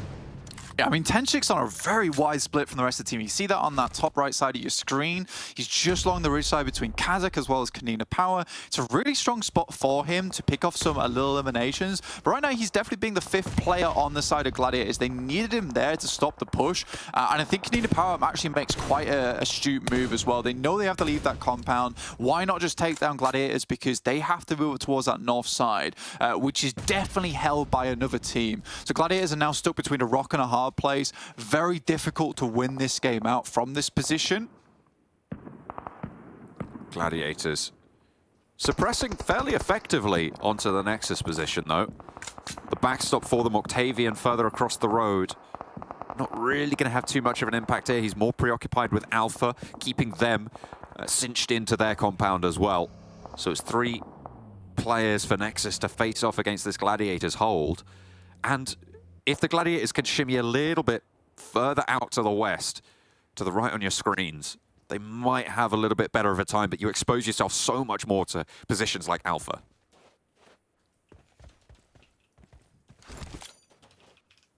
Yeah, I mean, Alpha, I do worry about this team a little bit. I actually do desperately want to say they're going to win out this match. But again, from the spot they're in right now, not a huge amount of sight lines, but I think they're one of these teams that's able to spread quite quickly in the end game. That's a lovely little pickup for Gladiators over towards NEXUS. This makes this engagement a lot easier. And with KONINA Power deciding, you know what, it's not worth it to be down towards this side of the map. You can get shot out by other teams on that cross, which is very barren. They're just going to allow them to get through towards NEXUS. So Gladiators might be able to pick themselves up a not winning spot towards the eastern side, but we'll let them live for a bit longer. Octavian gets taken down. Now just 2 players left for NEXUS. And Gladiators might just find themselves a bit of sanctuary before this is done. Meku will just be pushed off his cover. But NEXUS, as you said, have been peppered away. A triple prediction for KASIK team, the central high ground ridgeline coming through. And you think MUERTE have got a shot? A little bit further out to the west. They'll have to summit that ridge or do something to take care of it in the meantime. But certainly in with a chance, all 4 of their players alive. Yeah, they're on this ridgeline, and the only reason I predict MUERTE is because I think I've seen KASIK play this similar position before, and they did absolutely nothing with it for a long, long time. In which case, teams just walked up towards them and started nading them out from this position. So that's my only worry. I think, realistically, you guys are on the money. That is the winning spot. Seemingly so, but as you say, they'll have to defend it effectively. Tixi leading the charge for the Gladiators down onto the crash on the duo hold from NEXUS. Exo will go down first. Doran, they know he's upstairs at this stage. Nades in through the windows, just try and push him off these stairs positions. Stop that control. and the heal can come through. They do want to get rid of this before they move forwards. They don't want to have that threat from the back lines. Doran just going to seal himself in, entombed on the wooden floor. Completely exposed to that window, but I don't think anyone's looking. Not just yet, and they are hesitant to go up these stairs. These are very dangerous stairs, these buildings, Blank. It's really, really dangerous. A nade can really spell disaster. You can see Doran looking to just peek that angle, most likely hopping out the window here, and I think Gladiators should be aware of this. Tenchik is close by and ready to receive should this happen, but Gladiators waste no time going straight up the stairs, but Doran is going to deal a lot of damage to them. They're going to need to regroup here. Tixi just about surviving.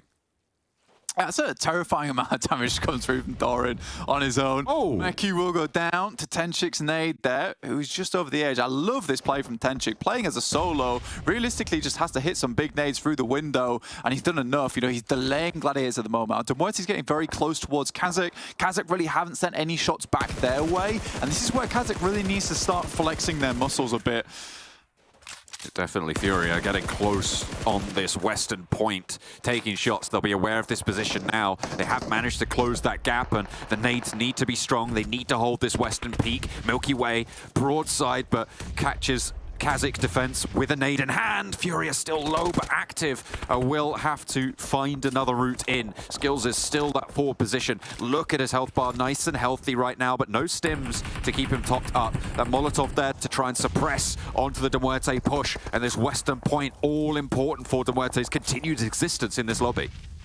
Yeah, just Molotovs remaining now. Fury's still up there, healing up with a couple of nice little stims as well. And again, this is what I was talking about, is it's such a nadeable spot a lot of times if you let teams walk up on you. And I think KASIK's allowed MUERTE get into a very dangerous spot right now. You wonder how much utility KASIK still has left remaining. TUNA Esports trying to move in from this north side towards Dagestan, currently holding on the south side of them. Now MUERTE looks to push in. They've got a Molotov up front. Corker looks to send another one over the top. That looks good on Unicorn. It's going to burn him away. Another one to follow it up, and it's going to be very difficult to get away with this. Ingush hiding in the vehicle close by, not going to enact his plan just yet. A player sent back. Furia will fall as well, and Unicorn's still alive. I thought that Molotov was right on top of him, but no. They will be able to get that heal off. They will be able to survive, and it's 4 versus 3 until Furia gets back to his feet, which will happen there. Needs to get that heal going, and Ingush still scouting out. He knows exactly where 3 of them are. This US position is so strong on the third party.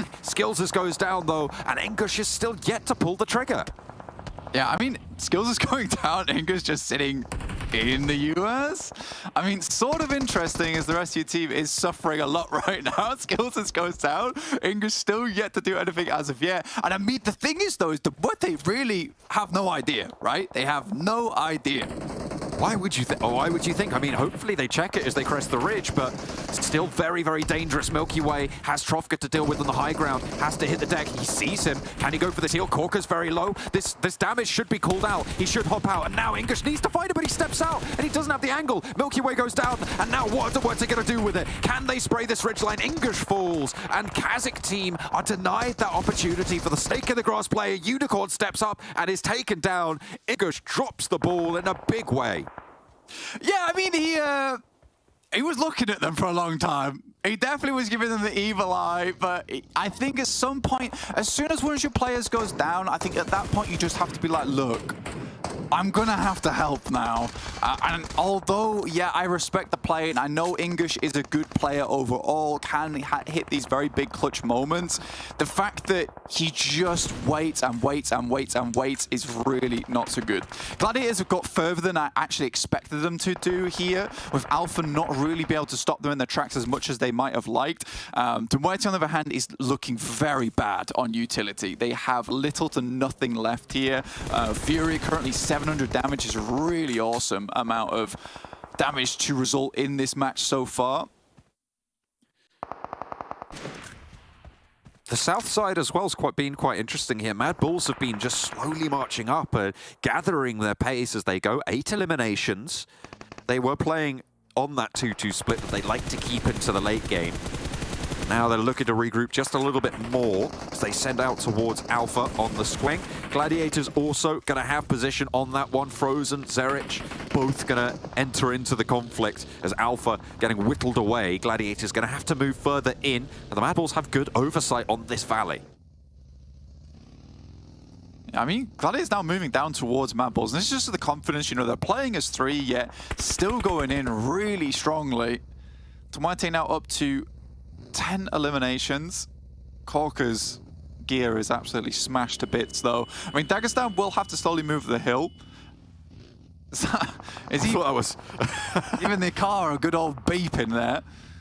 Yeah, I thought that was pulls the pin. I thought that was outside my window, but no. It's in the game, pulls the pin.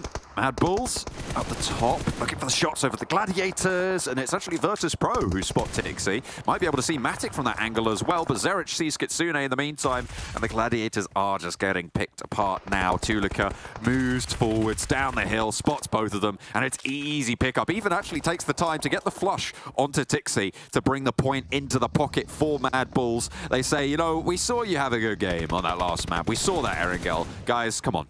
We're top of the tables. It's MADBULLS time. I mean, overall, I mean, Gladiators got way further into this match than I kind of expected them to. Wait hits a nice shot over towards Malloy. DMUERTE's not having a good time. I think every single one of them's been knocked at least once so far. It has been fairly horrible to play around with. Tenchik also still going alongside with VIRTUS.PRO, so a lot of teams tucked away in this position, but I think Wait has his number. He sees the damage numbers come up and will go for another nade of us towards Tenchik. That's his last one in the pocket. That should do the trick. Alpha goes down in 5th place here, down to 4 teams now. MADBULLS, VIRTUS.PRO, Dagestan, and DMUERTE. VIRTUS.PRO first to take a lick. As DMUERTE able to open up onto Elementrix on the north side. A little bit split from the rest of the VIRTUS.PRO roster, so a reposition necessary should they want to bring him back into the fold. Fleeke sends out low and might be able to slow that one down, but Beck is already... Sorry, not Beck.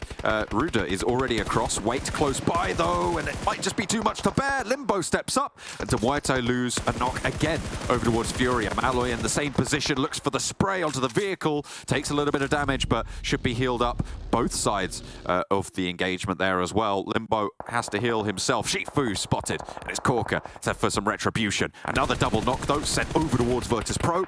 There's bullets flying all ways. Yeah, Corker's took a really nice spot here over towards Dagestan. Knew that eventually they would have to step up. Play zone comes through, will eliminate some of those players. I think it's just a matter of time right now for the rest of Dagestan. 2 teams with fairly high elimination counts right now. I think it's 15 currently for MADBULLS, 11 for DMUERTE. And MADBULLS have really stolen the show here. We wondered what they could do from that southeast side when they had to move away from it. And it looks like they still hit a fantastic stride on their matches. They now move up towards the guys from DMUERTE. The amount of players that they've eliminated, they should have a huge amount of utility still left remaining, but no nades here for Frozen so far. Good amount of stims and meds though available. Should be fairly healthy. The armor is looking pretty good as well to be getting on with. VIRTUS.PRO trying to survive with 2. At the moment, Wait is probably one of the more central players in this final circle, Blank, because that's where we are at. 4 teams in the final circle. Beck goes down, the backstop for VIRTUS.PRO. Not going to be able to get that one back up. An answer for Tulika over onto Furia from DMUERTE, and another found onto Milky Way. 2 players from DMUERTE taken care of, and this is excellent news for the MADBULLS campaign. A lot of damage sent over, and that's Malloy going down to a nade. Corker's finished up by Limbo, and that is DMUERTE out in 4th place, Blank. Shots over towards Limbo for Dagestan will fall. MADBULLS now up to 18 points. Made that 20 eliminations here. They're looking for more as well, because the rest of the lobby just won't be able to cut it, and that is some tough mustard to handle. MADBULLS, what a way to close it out. They absolutely showed Gladiators how to do it. That previous match, we've already forgotten about it. It's MADBULLS all day at the top. Yeah, I mean, I think Gladiators are fairly happy they'd caught up. They were like 12 points behind MADBULLS. They come into this match, they put up a ridiculous amount of points, 31 total. Takes them around about 170 points on the board right now. I think for Gladiators, it's so sad for them because I think they just caught up as well. Just think they've just caught up, only to have that happen to them. DMUERTE, I think maybe could have gone a little bit further. I think the fact that their fight between them and KASIK lasted such a long time, it's a difficult position to assault in the first place. So the fact that DMUERTE was able to do it, 4th place, that amount of eliminations, that's still a good result for DMUERTE as a team. But MADBULLS quietly confident over on that side of the map. A real clean sweep from 4 players, and Tulika once again, the 1v3 made it look easy. Those late 2-2 splits, a brick wall in the face of the south side, and they march it forwards time and time again, racking up so many eliminations. I think it was 21 at the end of that match, which is absolutely insane. The MADBULLS, we were worried. Are they going to fall off after that first week of play? The answer, a resounding no. The MADBULLS are here to play. MADBULLS are furious here. Wow, what a victory for them coming off the back of Miramar with wide splits on that south side and just being able to consolidate their forces towards the end. Joining me, Max, to talk about this one. Max, that was impressive stuff after we just saw Gladiators come off the back of their win.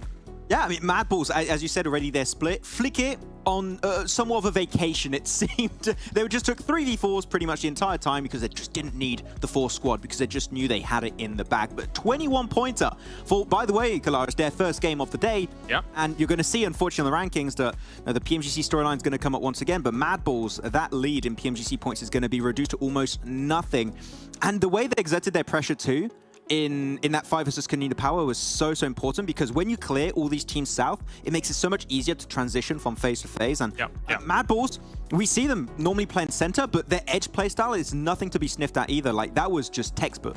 No, definitely, especially considering that edge is not exactly the easiest edge to approach from either. When you've got, again, you're going up against the KONINA power compound that you were mentioning, you're going up against some of those teams that are on that kind of ridge line near La Bendita, etc., and then you're having to play down from that. It's really not easy, but they play it with such gusto as we take a look at our 9th through 16th as well. Unfortunately for teams like Unicorns Love, not really being able to get themselves many points on the board. But there's still a lot of other things to be talking about in regard to this game. Should we talk about the frustrating moment? Yeah. Let's go. A KASIK team, man. What was going on? The moment they got way too close, we were even talking about it a bit during that game, like, DMUERTE are getting a little bit too close. They should be getting punished, and they just keep getting closer and closer. And the moment I think it's Corker gets just behind that ridge, you just can't play that position anymore. So you see KASIK team just kind of pushing back every single step of the way. Yeah, KASIK team should never allow in 1,000 years MUERTE to get this close.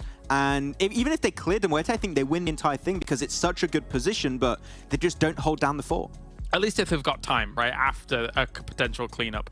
As we take a look here at MADBULLS and DMUERTE, who were... DMUERTE, Malloy doing a lot of damage here. They were really able to capitalize off of what I would consider the suboptimal play of KASIK team there. Again, as you say, shouldn't have been allowed to approach as much as they did. It was probably one of the only directions they could have approached from. So very clever rotation by DMUERTE to push on against KASIK team there. But if you're a KASIK team in that scenario, don't wildly throw your utility everywhere, spinning around in circles, hoping something's going to hit. Save it a little bit. And if Ingush is actually in this car using the vision, just have some of that util still, because you could see where they are. We keep saying it, right? Utility in the later stages is so important, and they just had a few mollies here and there, which is in an open position is not going to be as impactful as you'd really want. But even then, Ingush then gets out of the car when he gets an opening knock, which is great. I love that. Fantastic. Then fully pushes it while Unicorns is in the back end. If they push it together, I feel like they still win that fight, despite it being super messy. I feel like they still win it, but there's a clear disconnect, it seems, in comms, and they just did their own thing, and unfortunately, their own thing was not the right thing. A little bit. Aside from MADBULLS looking fantastic, DMUERTE also doing well. We've got to give a shout out to VIRTUS.PRO here. The amount of that we were able to do. I mean, you mentioned to me that they came in today at 19th place. However, quite honestly, if you were to ask me, is this a 19th place team? I'd probably say no, considering the talent they have on this roster, and now they've been able to get a conversion on it. Is this the DMUERTE 2.0? Maybe. We'll see. We'll see. Question for the season. But I mean, yeah, the team is looking amazing. You got Wait, Beck, Elementrix, and Madness. If you compare to spring season, you're like, okay, on paper, this team can work pretty well. But it's a very new team. They've been together for just a few weeks before the fall season, so it takes a bit of time to get that ball rolling, to be comfortable with this new kind of roster. But I mean, we saw it here. They were just sweeping the northern side so confidently. Yeah. I believe they took a fight versus SBG, and it was not even close. It was so one-sided. So I feel like VIRTUS.PRO is a team that's so much potential. As you stated, they were in 19th position at the start today, but I don't expect them to remain 19th place the entirety of the full season. I want to see some improvements, and I think this is a team that could consistently, hopefully, be on the top of the tables.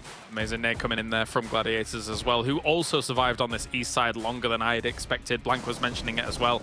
And just able to absolutely sweep out Nexus. Now, do bear in mind, where they sweeped out Nexus during this game as well, that's one of the hardest buildings in the game to breach. Never mind other, like, just Miramar alone. Other maps as well. It's such a pain to be able to dislodge teams from that, and Gladiators makes it look easy. They are showing that, once again, not only are they veterans of the game, but they understand so many aspects of this game to a T, Max.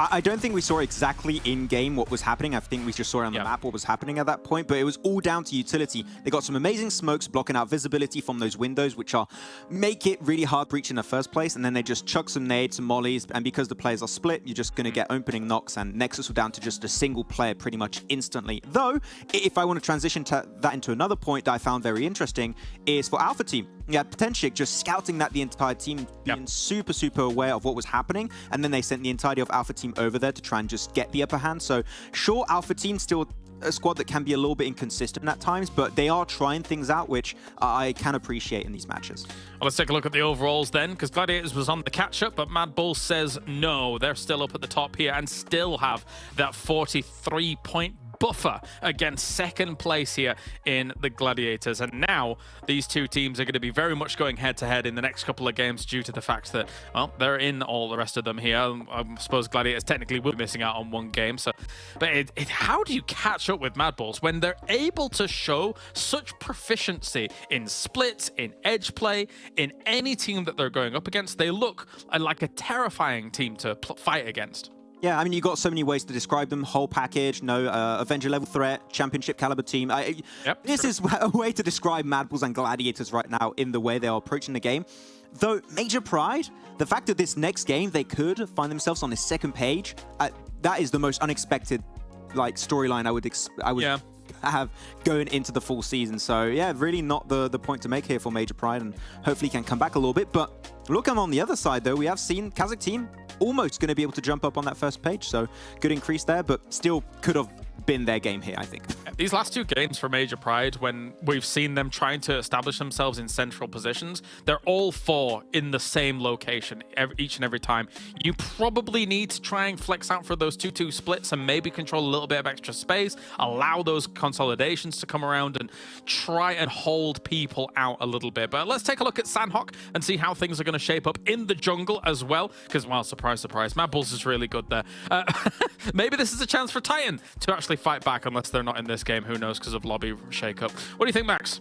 I want to see Titan not drop KASIK team anymore, because PERMITTA, the reason why PERMITTA are actually so high on the stats, 6.25 average elims, is because of that hot drop in Painan, so you need to stop it as soon as possible. Yes, you do. Or coexist and go your separate ways. But anyway, it is time to head over to the casters here to bring you all the action from the jungle. It's John and Blank. Thank you very much, James and Max. We are, of course, going over to the jungle. Are we going to see hot drops? Are we going to see adjustments? Is that Painan position going to be as conflict-ridden as it has been in the past? Yeah, it's the real question, isn't it, really? I mean, having a look at this, we've got Titan coming into it. We also do have KASIK. KASIK's also playing as well, so we will have a bit of Painan shenanigans on the cards for ourselves. Two teams, will be dropping towards that spot. I think that Sanhok has become a lot more difficult for a lot of teams, purely because that northwest side is a bit more chaotic now, with Gladiators actually making some decent rotates now from northwest side of the map. You know, there's a lot more interference that happens on that northwest side towards Ruins itself. And I think the thing is, you know, in fact, let's pull up the old telestrator here for this. Let's do it. Really quick. Let's try and get that one done. I mean, I cannot. I cannot. The telestrator has died on me. It's okay. It's not a problem. I will try to explain it as roughly as possible. You know, towards the west side of Paidan Bridge, you know, there's a couple of compounds there. You know, there's even the ridge side towards Ruins on that top end. Now, the majority of the time, you would get Major Pride heading towards Trifecta. They would move down towards Ruins. They'd take one of these compounds. So would MADBULLS. And again, now you just have about 2 teams in that spot. There's 2 very good compounds there. The one towards the west side of the bridge is extremely strong at getting these side swipes to any teams that are coming off across the river. But now you also have Gladiators getting in the mix. You have Shockwave getting into the mix now as well. It becomes really, really difficult on that side and no longer so much of a free win potential for these teams. And I think this is something that has kind of hindered Major Pride on Sanhok in particular, because it used to be a case of like they would just absolutely obliterate Gladiators because they feared them. They really did fear Major Pride for a long time because this is one of the best teams that used to play on Sanhok, right? Major Pride would absolutely dominate Sanhok every single time. They've had a little bit of a change here for themselves, no longer as good at doing that. And I think Gladiators are much less scared of making that trifecta rotation. With this massively northwest shift on the circle though, we're likely going to see ourselves a Northwest Island finish, which Gladiators, although they usually have the best time on it, haven't always succeeded. Now again, we haven't seen this Northwest shift during this PMPL EU Fall, so I'm curious to see how Gladiators play this one out. Titan in Painan. So our KASIK team, a tale as old as last week. They are going to be, I imagine, scrapping it out. And if you want to head over to the socials, you can keep track of all of these scraps in the future as well. You can see Esports PUBGM EU. Make sure you head on over to keep up to date with all the action. Absolutely. Looking for memes and a good time at the same time? Hell yeah. Yes, please. The double trouble coming through from the social media side of things. Realistically, there is a lot of absolutely mint memes being sent over on that side. So yeah, 100% check it out. Check out what we got to offer. We really do recap everything. So if you're just here for this game, and afterwards you've got to go do something, you know, maybe the laundry's done, maybe the dishwasher needs doing, maybe you've just got to get outside and lie on that grass and touch some grass. You know, we've got you covered. You can always watch the social media for any recaps that you might require. So don't you worry about it. It's the advantage of mobile. You can go outside, touch grass, and watch these games at the same time. It's incredible. Depends on the sun glare. Look, man. True. Yeah, that is true. I mean, no problem. You can. No, I'm not going to get too far into this. Extra steps. Gamers don't do extra steps. Stop it. That's true. That's true. We want. I go outside. Done. That's it. That's the maximum you get. You're just not allowed to do any more. KASIK team are going to do a little bit more, though. PERMITTA are spotted on the south side of their flank. Knocked, not flushed just yet, and Folly does get rezzed there. Unicorns of Love dropping out towards Nakam in the midst of the MADBULLS around Ruins. They broke south after that, as did the Nameless, a little bit further east than that, but they went down to Sami. And there's a lot of teams on the Southwest Island blank. I think I'm counting 6 at the moment. And as soon as Titan, well, 7 if you include Titan as well. No Mercy Warriors going to make 8 teams on this Southwest Island. Yeah, I think that when you look at this, right, because Alpha isn't playing in this match right now, they would usually take Quarry, they would take the central compound underneath Bootcamp, they'd also play down towards Cave as well. SBG plays on the Trash Loot split between Barn and Bootcamp, and KONINA Power plays around that area as well. But because no one's here, KONINA Power's just taken Bootcamp nice and easy. That works out well for them. In the meantime, this is one of the more unusual immediate rotates coming through, and that's Titans. They instantly sent up towards Trifecta. They're currently holding out No Mercy Warriors, who similarly had the same idea. And Old Boy is sending wide. Can he find that massive off angle that Titans keep looking for? You know that he likes to try and find them, and he's going to break really very wide, spotted by Aztec, so they can be a little bit more aware of this position, but it might not matter, because Icy is right and up into the thick of it, gets the flush out onto the player in the river, looks for the player down behind the buggy, but brings out the DBS into the fray, and it will chew through the health bars now for No Mercy Warriors. Won't even be knocked by the nade. We'll be able to get that heal off, and there's the off angle. Old Boy finally enacts his plan, and it works out this time. Yeah, it was really fast coming from Old Boy as well. I really did appreciate that because, you know, the reason that was so strong for them, even though Icy was the one to basically finish them off, if he doesn't do that, there's a chance he gets peeked from the outer edge, which means he can fully focus down towards underneath the bridge as soon as they move off that spot. And Old Boy has a really strong position just in terms of manipulating where No Mercy Warriors can go. So that was very well executed and really, really well done. That's kind of communication you want to see coming through from the guys of Titans. Ooh. EXO struggling right now. There's a lot of players around him, but his team does come in for a little bit of help here. Octavian now takes up that mantle. Only EXO going down and in through the door, but the DBS just too strong. Forced able to interrupt that res. Doran launches that Molotov in through the door. Might be able to burn the player down there, but I think he's just been able to get away with it. A nade cooked. Launched to the back and Force is low. Last player to stand for Dark Project. EXO still down, still bleeding. Doran might need to just commit for this res. Just about tags it. Kapahala needs to come through for his team now as Forced cooks that nade. Wants to position, wants to launch it towards the back and stop this res. It will cause the bleed out. Beck is here. Hang on a minute. VIRTUS.PRO into the fray. Going to be trying to mount up and get ready for this cross on the bridge that they're most likely going to need to do in the future. Forced has found this res as well. Nexus's push goes awry. Yeah, it's a really difficult spot to play in because you're essentially very much downhill. Any team that pushes up towards the western bridge side can look directly down here. And again, when you get these northwest shifts, these fights have to be almost instantaneous. And I think for Nexus, this is probably not a rotation that I would have taken on this game particularly. You know, heading down towards the south side, towards Tap Mock, you know, maybe even engaging between the teams in Paris Resort might have been the better option for them. Because realistically, now for Nexus, they are locked in, right? You can swim over towards Hatin, but with the northwest shift, again, there's going to be players there. They're going to be holding the back side of it. They're going to be watching towards the dock side, making sure players can't just swim through the waters towards them. And even KONINA Power, this is a good rotate from KONINA Power. They head up towards Cow. They clear that out. No players in there. Where's the likely situation that they're going to move? It's off towards that western side. They've already got 2 players lined up looking down towards Nexus. And again, for KONINA Power, a lot of good sweeping happening. And because of this, you know, KONINA Power could potentially have a very strong game just off the back of these little micro adjustments they made. You know, no longer going for the split. They saw Paris as open. They take that. They clear Cow. They move west.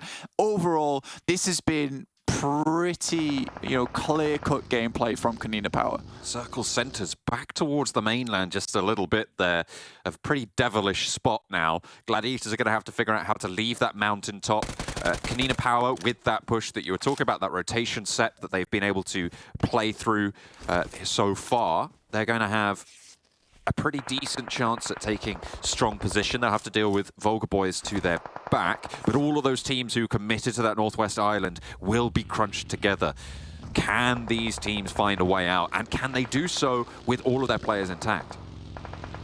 But to my take, there is a serious case of bloodlust happening on their side of things. I mean, we're playing down towards Sami right now, by the way. This is very much on the other end of the map. In the meantime, Titans move up to look to clear out Shockwave. Terminus has to desperately bank his way into the window there as Old Boy heads upstairs and looks over towards Nagdada. There is a nice molly that comes through. It doesn't seem to pop, though, interestingly. It might have hit downstairs and just the animation broke through onto the upfloor. Not going to burn either way. No barbecue today. Shockwave on Hatin with Titan close by. That's where the scrap is enacted. The Gladiators have started to transition close to this position. They've moved to the hill with the outpost that they had. This is a replay of the Unicorns going loggerheads with the Nameless. The Nameless are down, and Rolkis is the last to stand for the Unicorns, so no one really came out of that one well, except for MUERTE, who are still alive, 5 players. We know that they've played from Sami before on the MUERTE side. They were back in the days where you could heal out to 3rd place just from playing out in the blue and looting as you go, but those days are long gone, thankfully. very much unenjoyable days. Watching teams just bandaging away, just covering themselves in band-aids and plasters. It was very much fun. Tresley steps out, a quick little peek here from Palucci. I think Palucci's probably one of the best players currently on KONINA Power. You know, his clutch potential has been incredibly phenomenal in the past. You know, even 1v4 in Gladiators back in the day on Sanhok, I remember that, you know, just by himself. Did a really, really good job versus them. It's nice to see him staying on KONINA Power, right? Because he is kind of their star player. He's going to go for a little bit more star power there through the door. Tags him twice, gets the headshot for the flush. Foopsman left on the outside. It's pretty cold over there. No teammates to keep you warm.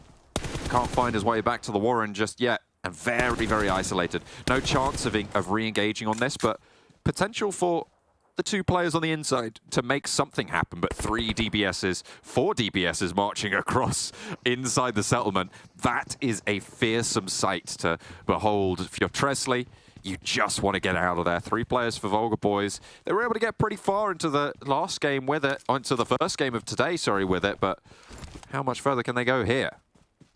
I mean, the rotation they made was fairly standard up towards that northeast side, tried to hold out Cow, but I think KONINA Power really have held onto this spot extremely well. Like, the rotations they've made and the decisions they've made have just been all to prevent a lot of these pushes. They sent West to try and clear out the players that would have headed down towards the coastal side to maybe go for a swim, and then they had 2 players behind waiting for the vehicles, which they heard from VULGAR boys. Tresley doesn't really get too much done there. 1 knock, but will go down, and we will just have 2 players now in Laos as well as Foopsman just to send away. But yeah, for KONINA Power, there is a bit further to go now. The circle moves over towards that western side, towards Hattin. I think Shockwave would love to have the kind of setup that currently KONINA Power has with 4 DBSs, because in Hattin, it is a lot of just street gameplay. It is popping off right now as well, with KASIK and Titan getting into conflict here. Shockwave are close by. The Gladiators are starting to move as well. Potential for a little bit of a closer conflict. The circle goes back over towards that northwestern island. I mean, it's really been indecisive so far. It's a nightmare, I think, for IGLs across the board. But those decisions need to be made. The question is, who's managed to piece together the best of a bad situation? I mean, for Gladiators, the compound they're currently in isn't amazing. I mean, Claris and me actually played on this spot, I mean, yesterday. It's not a great spot to be in. The actual compound itself isn't littered with a lot of windows that look over towards Hattin itself. And the windows that are there do leave you quite vulnerable. So I'm glad to see that Gladiators do send 2 players up towards the hillside.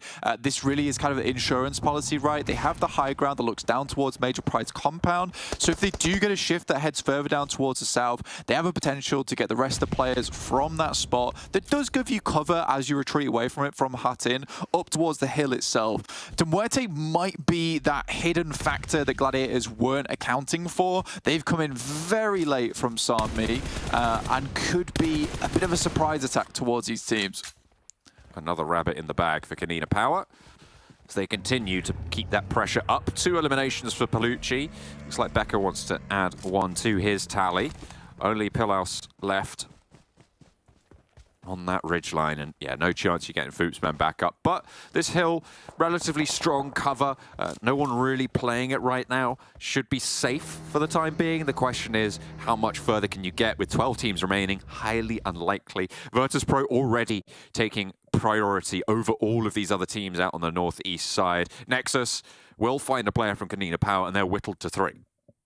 I think for KONINA Power, it was a bit of a late rotate in. I think they had to be a bit more consistently moving towards that western side, getting out of the blue. The fact that NEXUS has been able to take down the majority of their players when KONINA Power had such advantage over them early on, you know, this is just a case of trying to clear out the majority of the VULGAR boys, trying to go for that full squad wipe. I think as soon as you find 2, you just have to decide, look, we're going to have to send over towards the west and get further in. Gladiators make an instantaneous crossing in towards Hattin. Fairly amazing they were able to get in the first place, but I don't think that's going to be happening for too long. Furia also sends in with the rest of the team, and this is a surprise attack that we were talking about earlier. A really long rotate to actually a crossing and a landing in Hattin. All right, managed to getting on through the west side of Hatin Demuertes to play with. 2 players for Gladiators, but they're on the inside. They should be able to, well, I mean, they have potential to hold down that angle unless the nades from Furia find their mark, and they will do so onto Tixi. Matic goes very, very low as well. Another being cooked up here. The MADBULLS from the north side stopping the run out as well. That should be the end of it. No, not quite finding the mark on that launch, but you imagine it's only a matter of time. Titan, they've been fighting out on the east side for a while as well. They are just clearing through. Shockwave wanting to find an answer to it, but they've been taken down to 2 as well. Yeah, for Shockwave, they lost a couple of players early on. I think they tried to control a bit too much of Hatin, especially when this circle shifted. It was just a case that there were going to be a huge amount of teams coming through. Havlik nades Havlik. Unfortunate there. VULGAR boys will finally leave the lobby. Titan's currently controlling over towards this eastern side, but Demuerte's got a really nice lineup on this western side. They're currently trying to hold out those teams on the west, but somehow, some way, MADBULLS is able to skirt their way along that coastal side under the cover of the cliff edge. Really smart move coming through from the MADBULLS, and this will keep them alive for a little bit longer. If they can start to assault teams, if this circle actually moves out from Hatin, you know, very easily a win here for MADBULLS. Only on 1 elimination so far, but the rotations, the decisions that they've been making are again very smart. I mean, the triple prediction. You've once more backed to Muerte, blank, on the west side after getting into Hatin. I can't disagree that they have got a pretty strong chance here in this very central area. They can start to just put that pressure on like a vice onto the Gladiators duo, onto the Shockwave duo, and take a fight with Titan, who have more teams on their east to worry about than Demuerte have on their west. I think for Demuerte, again, you got VIRTUS.PRO, NEXUS, Major Pride, as well as PERMITTA. For Titans, I think that, you know, I would prefer to take VIRTUS.PRO, Major Pride, PERMITTA, and NEXUS, as opposed to taking on MADBULLS. They are a really frightening team at the moment. They do instantly send over towards dockside. This will give them position to play in. Zerich takes a couple of tags, but nothing too frightening as of yet. Demuerte has to move further in. They have actually great information on where Gladiators is currently playing, as well as I assume Shockwave, so they can get further in towards this compound. The question is crossing, because Fleek currently has that angle to hold out teams like Demuerte, who will be moving through Hatin itself. I like that they send down towards that south side of Hatin. It's going to give them a little bit of an easier move through on the map.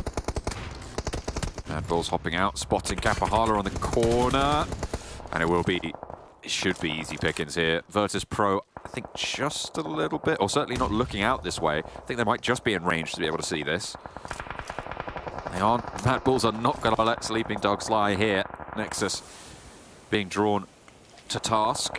VIRTUS.PRO losing players on the far shore as they're going to have to leave as well. Ruda trying to make a break for it, but that is the end as Major Pride cut them down from the bridge. Yeah, Major Pride's crossing is very hard, right? There's going to have to be a lot of smokes engaged here to get towards this side. Titan's currently holding very aggressively out on the eastern coast, but there's still trouble on that northern side they'll have to deal with later on. So Allboy and Havlik, very aggressive coming through from them. A couple of shots from Shockwave over towards the players from MADBULLS, who are just holding as close as possible. Demuerte looking to control PERMITTA Esports before they can make it their way down towards Hatin itself. Oh. Very smart indeed. A nice nade from Havlik. This time he doesn't nade himself. Nice to see that you've learnt your lesson. Old boy, though, taken down by effect. Traded off. No, hang on a minute. That's over onto PERMITTA. Major Pride continue their assault as Havlik goes down. The top of the ridge will now be under control of Major Pride. This side, this wall will be strong for them. 3 players are active, and they are looking for that res as well. With the circle shifting up north, this is right into the MADBULLS wheelhouse. That's kind of cruel for teams that played that team for so long. MADBULLS suddenly get a really strong spot, right? They can play along this coastal side. There's cover to back down off of as well. I think for MADBULLS, that is the main boon for them, is that they can completely disengage themselves out of any sightlines that might happen. So all these teams, Demuerte, Gladiators, and Shockwave, will have to battle one another to get towards the MADBULLS in the first place. So Demuerte immediately sent towards Gladiators. They have information on this position. It's the first place they should be clearing, so this is really good play from Demuerte. Oh, Corker steps a little bit too wide, gets shut down by Shockwave. The duo at the back will back up Gladiators on the forefront. They know that if Gladiators go down without exacting any casualties on MUERTE, they are next. So they have a vested interest in making sure this fight goes hairy as possible. And will chime in with that presence felt out further to the east. If they can pick up a point, all the better. Major Pride, they've stayed as 4, and they are sweeping this coast. Oh boy, in the rocks. Maybe a threat to Nomi, but doesn't want to give the game away just yet. Oh boy, just chilling right now. Needs to keep his head down, ducked and away. MUERTE send directly past Gladiators, in fact, towards Shockwave, Terminus and Scars on the top side. Smokes are in. Fury is looking to cook a grenade of his own and hit it through the door side. That could be really good. Gets the initial, and it's going to look for another maybe. Goes in with the UMP, tries to open things up just a little bit. Has the backup, but the DPS finds Milky Way instantly as he turns the corner. Terminus is holding for Shockwave. Gladiators are fighting off with the backline of MUERTE in the meantime as well. Furia wants the nade. It's only Milky Way to have gone down. Another banked nade, and that'll seal the deal. They don't need to take those peaks. They don't need to take those fights with the DBS. They just need to hold on as Major Pride continue their crawl up the coastline. Effect wants the res, and Old Boys backed off. Fantastic little play from Milky Way as well, because he stayed behind. You know, the leapfrog of the Gladiators, and then to hold out Gladiators as they know they have to leave, really smart. Because I think Gladiators thought they'd pulled a fast one on them, putting themselves between Shockwave and MUERTE themselves. Zerich, though, going down off in the distance will give time for MUERTE to move across. A really important knock for them in terms of positioning. Maybe not getting the elimination, but gets them further towards this compound that Titans desperately also want to hold. There's another knock coming through towards Corker. Someone got that flush, though, onto the Mad Bulls. They're down to 2. Tulika and Frozen now will be playing as a duo on the north side. And MUERTE wanting to get Corker back into the action. Titan with the fight. Playing close. They've held Hatin for so long, and they're not going to let it go without a scrap. Icy nearly tagging on another knock towards MUERTE, but it's Frozen to answer over towards Milky Way, but not before the nade was unleashed over towards Titan, so they're playing with 2 on the inside, 3 up and about for MUERTE, and they're looking for that res. Malloy pushed up into the wall. This is their major break now, but MUERTE are fumbling, are falling, as Titan are able to take them down. Old Boys the only knock, playing on with 2. Major Pride on the coastline with 3. They're slap bang in the center. Can anybody take them off this one? They fought tooth and nail up the coastline blank, and now is their chance to strike. Titan will be swept aside, I'm sure, pretty soon, as Robs is the last to fall. A nade over from Frozen finds another knock, and it's Dino the last to go.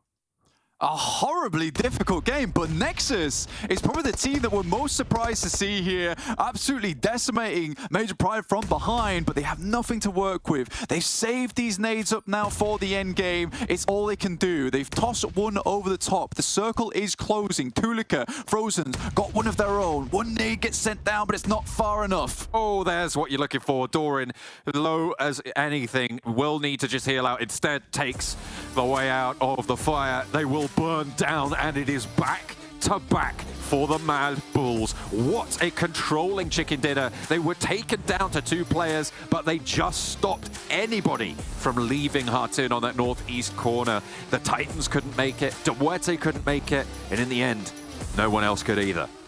I mean, I think Titans make a really good move because I think they instantly hear the shooting and the fighting coming from Hatin. Like, there's a compound over towards the side of Hatin that we need to take, and we need to take it right now. So they instantly send across despite a lot of the engagements, and that's timing coming off the back of the Major Pride versus Mad Bulls fight. It's smart to go for, and MUERTE just doesn't clean up their engagement between them and Shockwave fast enough. But Mad Bulls, what a game from them. A little bit of circle look, but still, to finish it off with 2 players, very, very impressive.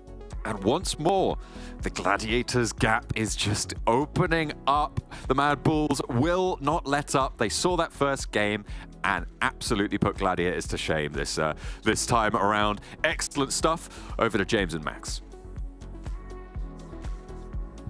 Mad Bulls with another victory. They make it a little harder on themselves than it maybe needed to be, but they get themselves the back-to-back here, looking strong in day number 4 of Phase 1. Max, this is Mad Bulls to a T. I didn't expect them to go down to 2. They didn't have to, I don't think, but they still make the win happen.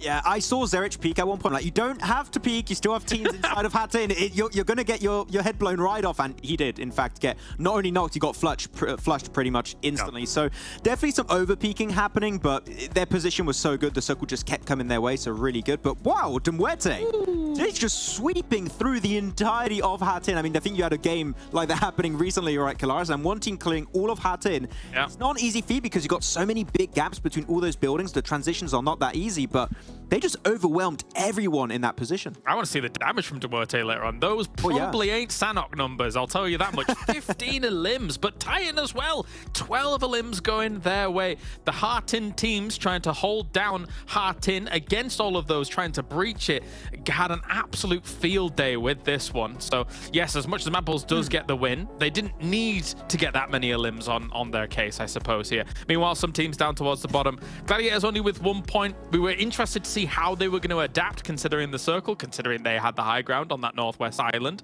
And they didn't really move too much, Max. And then they sent it into Hattin quite aggressively.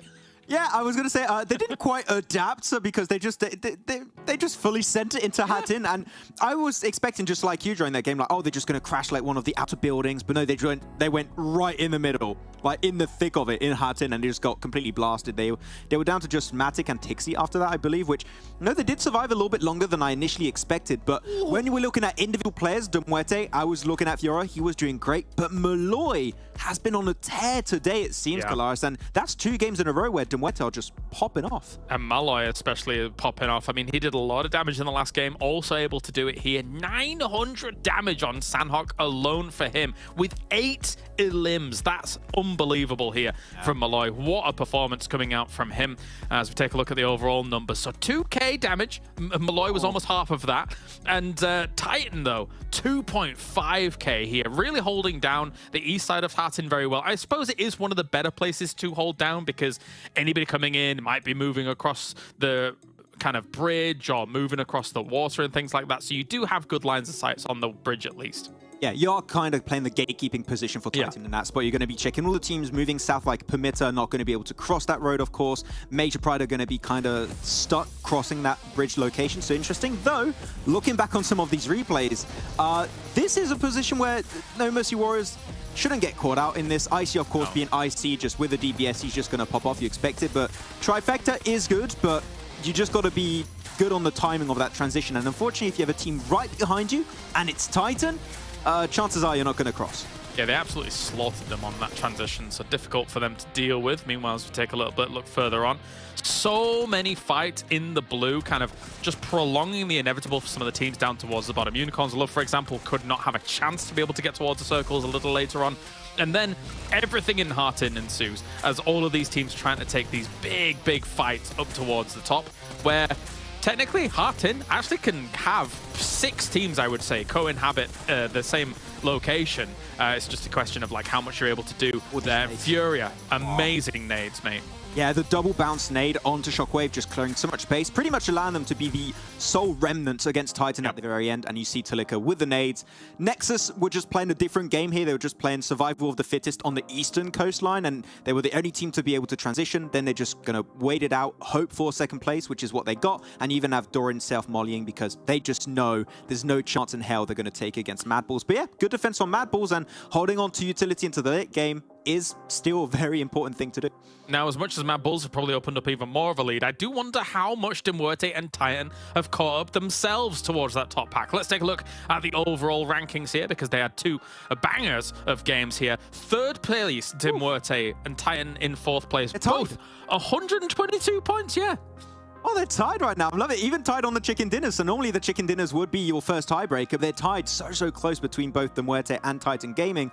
So it's good, though. We have seen Alpha Team be a little bit more silent as of recently, so that gap could close. Though, if there is a difference between DMUERTE and Titan, is that DMUERTE have played 1 more game than Titan, so it's not really even Stevens between these 2 teams. Titan, you would expect them to be higher at the end of the day if this kind of continues, but looking a little bit lower. Nexus still getting himself some decent points, but we are clearly seeing like a pack of top 3, top 4 teams that are standing out a bit more. Yeah, I'm excited about this season because it does feel like, compared to having 3 or 4 teams that really stood out last season round, it feels like there's 8 contenders towards the top that could be jostling for position, unless, of course, MADBULLS does what they do. Because MADBULLS right now is operating on a different level. They still have a game in hand against all of those teams that are below them here, Max, and they've got such a lead against them. You need to put the brakes on the train somehow here, Max, and we'll find out in a little bit's time as we now head over to our commentators for more action here from PMPL. The grassy pastures once more, heading over to Erangel after we wrap back on the 3-map rotation. Blank. We've seen MADBULLS go 1, go 2. On the next map, we'll see, I'm sure, maybe a 3rd. We'll have to wait because we've got TDM coming up first. Let's take a look at this bracket. Yeah, so our first match of the day will be Unicorns of Love versus PERMITTA Esports. I'm interested to see how this one goes down because I think PERMITTA Esports, they haven't had too much luck today, but I think in terms of ability as a fragging team, they certainly have it there for them. Unicorns of Love being fairly quiet as well. But yeah, TDM first. We'll see how this bracket does come out of this one. And then we'll have some more TDMs over the next couple of days for you too. Yeah, for sure. We're going to have plenty of TDM action. We're going to be hopping straight on into the first engagement. PERMITTA taking on the Unicorns of Love, trying to control down these alleyways. You'll see the Groza, I'm sure, played quite effectively. Back in PMWI and PMRC as well, we were seeing a lot of sniper play actually on this map as well, Blank, on the TDMs, trying to get those one-shot clapdowns. Yeah, I mean, that was always fun to watch for me personally. I mean, the Grows are already coming out here. You know, you've got AKMs, UMPs. PERMITTA Esports really trying to have all the weapons in hand. Woodson tries to stand out, but will be immediately shut down. But we're currently going pace for pace at the moment. Yeah, no one really leading out super early. It's pretty even Stevens for the time being. A FAMAS in hand there as well. Seemingly just trying to make that one work, but not going so hot with Bonnie going down to the nade. The Unicorns of Love, 5 and 5, but just going back and forth on these totals. A pretty aggressive start to things. First minute, we've seen 12 eliminations. Yeah, it's a very fast map at the moment for us. Quick blind coming through over to Woodson. He has no idea what's going on, but still gets a nade around the corner somehow, some way. Ooh, Woodson looks to try and trade it off. Will be able to do so. UMP's challenging down the straight there.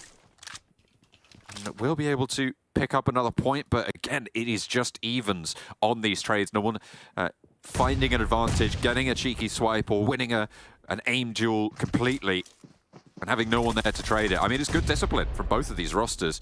You can see there, Unicorns of Love might have just been able to open up the first point lead, but it is only 1. Rolkis just holding still, waiting for health to rebound here. TDM always an interesting game mode, pretty difficult a lot of times. If you can kind of force a team into a rough spot on the map, you get further forward. As soon as you start to get a couple of eliminations rolling through, and you get further in towards the map itself, that's when the league can really start going in your favor. At the moment, both teams seem very equally matched, so it is really just a back and forth. The Unicorns of Love, over the course of this tournament, I mean, of course, it's a new roster. It's the Unicorns of Love. Why wouldn't it be? They haven't really impressed us so far. Really kind of lacking something, some sort of position, some factor. There's names on this roster that we know and we've seen for a long, long time. I mean, Rolkis, Woodson, these two players have just been so powerful over the course of their tenure. I think we've seen great things from them, but it just isn't mixing super well for me. And on this Unicorns of Love roster right now, it's not where I think it could be placing. It is early, but I don't see as much potential in them as I see in a couple of the other teams that also have had this sort of effect. Yeah, it's a bit odd for them. I mean, right now, PERMITTA Esports, though, in my opinion, they have a long way to go in the actual tournament itself, John. I think they made some good moves last weekend. And I think make some more. And I think it's also a team that doesn't have these names with this experience, and that is what they are gaining here, right? They are gaining that experience in this tournament setting as they try and light up Unicorns on the alley. But now 4-point lead established for the Unicorns. Will they be able to hold on to it? Down the stairs they go. Okay, hang on a minute. Roko goes 1 for 1, and it's shrunk down to 3 points. So still fairly close as we're almost at the halfway mark on the Unicorns of Love points total. Ooh, okay, around the corner with the shotty. Absolutely blasted out of control there. Woodson with a nade. Again, 19 to 17 currently. Unicorns of Love are getting further and further into this one. Lovely nade. 8-tick control of middle. Can look towards Rogo again. Feel like they're just regrouping a lot of times.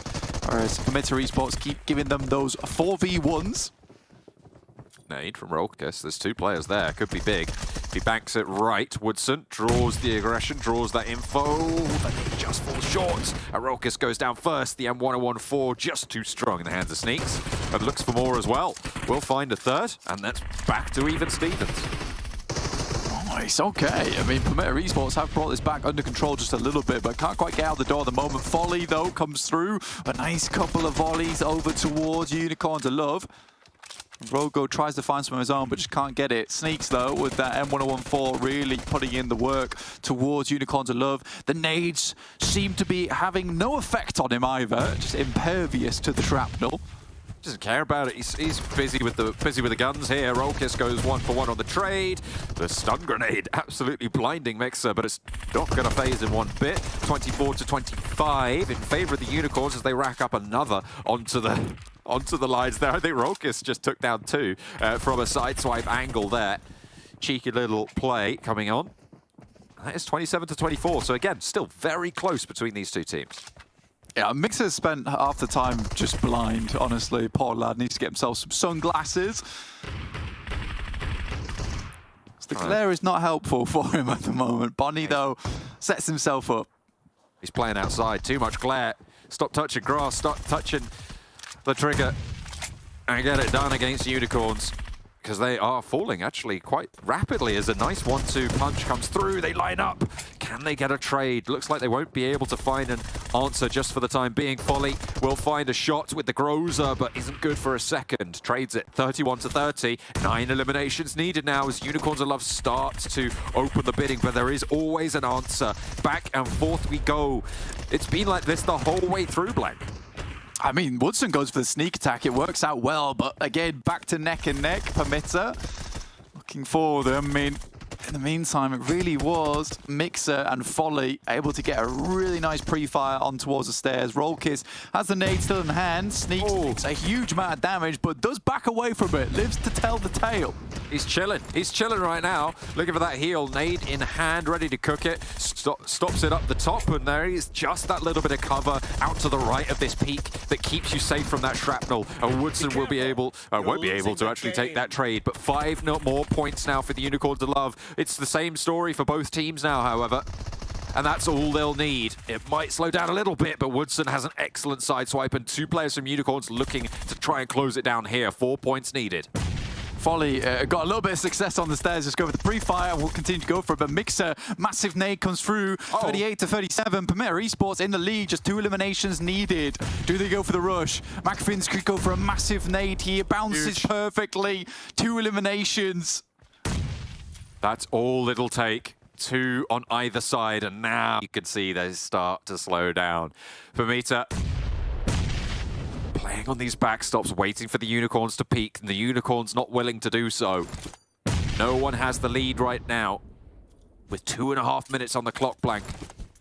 The stun goes in, and he's going to push up, maybe giving too much, but it's back and forth. Last eliminations now, it's sudden death. Next one to fall is the loser. Up on the staircase, it's been such a main feature of this TDM, and 2 minutes left. 1 elimination needed. Both teams terrified right now. I don't want to give away this elimination. They've completely given up the stairway. I think that's smart as well. For both teams, realistically taking a couple of knocks, took a couple of eliminations here and there. Right now, Unicorns Love have the nade advantage because they were the last to take some deaths. Sneaks goes for the quick peek. Woodson left alive. The guy has done a lot for the team here in this TDM. That was dangerous. Nearly was able to find a player from PERMITTA as they move forwards. It's really mounting pressure now. Sneaks launched the nade around the corner. Looks to suppress the angle, it's the stun instead. Will they go off this? Will they try and find the shot? No one's getting it just yet. Sneaks is able to smack down on the Unicorns. 40 eliminations, a 1-point difference, but it is PERMITTA in the end. I genuinely thought that was going to be a coin flip ending where everyone was blind and everyone was just taking shots everywhere, and then somehow some team got a quick win off the back of that. But yeah, I mean, PMPL Esports Sneaks comes through with the M1014, really actually does take the game away at the end of the day with a couple of double kills here and there, and he does finish off the game with that M1014 too. So 1 point was the difference maker. I think Unicorns of Love will be a little bit unhappy with that. Woodson went for some amazing plays that match, but PERMITTA Esports just able to clinch it. And I think all of that comes down to them just leaving the bridge side as soon as they realized that the boys from Unicorns of Love would be coming back with nades. So all those nades were funneled in towards that bridge area. Doesn't find anything, and it is just at the end of the day comes down to gun skill and that gunfight at the end. So I think PERMITTA Esports do make a very, very quick decision at the end that leads to their win. Absolutely, and now they'll have to take on Major Pride in their next round match. But we'll have to wait for that because we've got another Erangel on the cards. It's going to be another slobber knocker, I'm sure. The MADBULLS, remember, they've just come off their back-to-back chicken dinners playing on Miramar and Sanhok. They're looking to complete the trifecta, Blank. They want to go one of each today, and this is their only opportunity to do so. We'll see if they're able to manage it. I mean, the way they've been playing has been something else, right? It's been pretty ultra from the MADBULLS. Erangel would be the one for the back-to-back, or Miramar, Sanhok, and then Erangel next. I mean, it would be incredible, and their lead would be insurmountable at that point in time. And realistically, the big thing to be talking about at this point is the PMGC points, because I think now MADBULLS should have overtaken Major Pride at this point in the day. So that is a really big sticking point here. And I think for Gladiators, they would love to be in a position where they just qualified to PMGC right now through winning PMPL EU.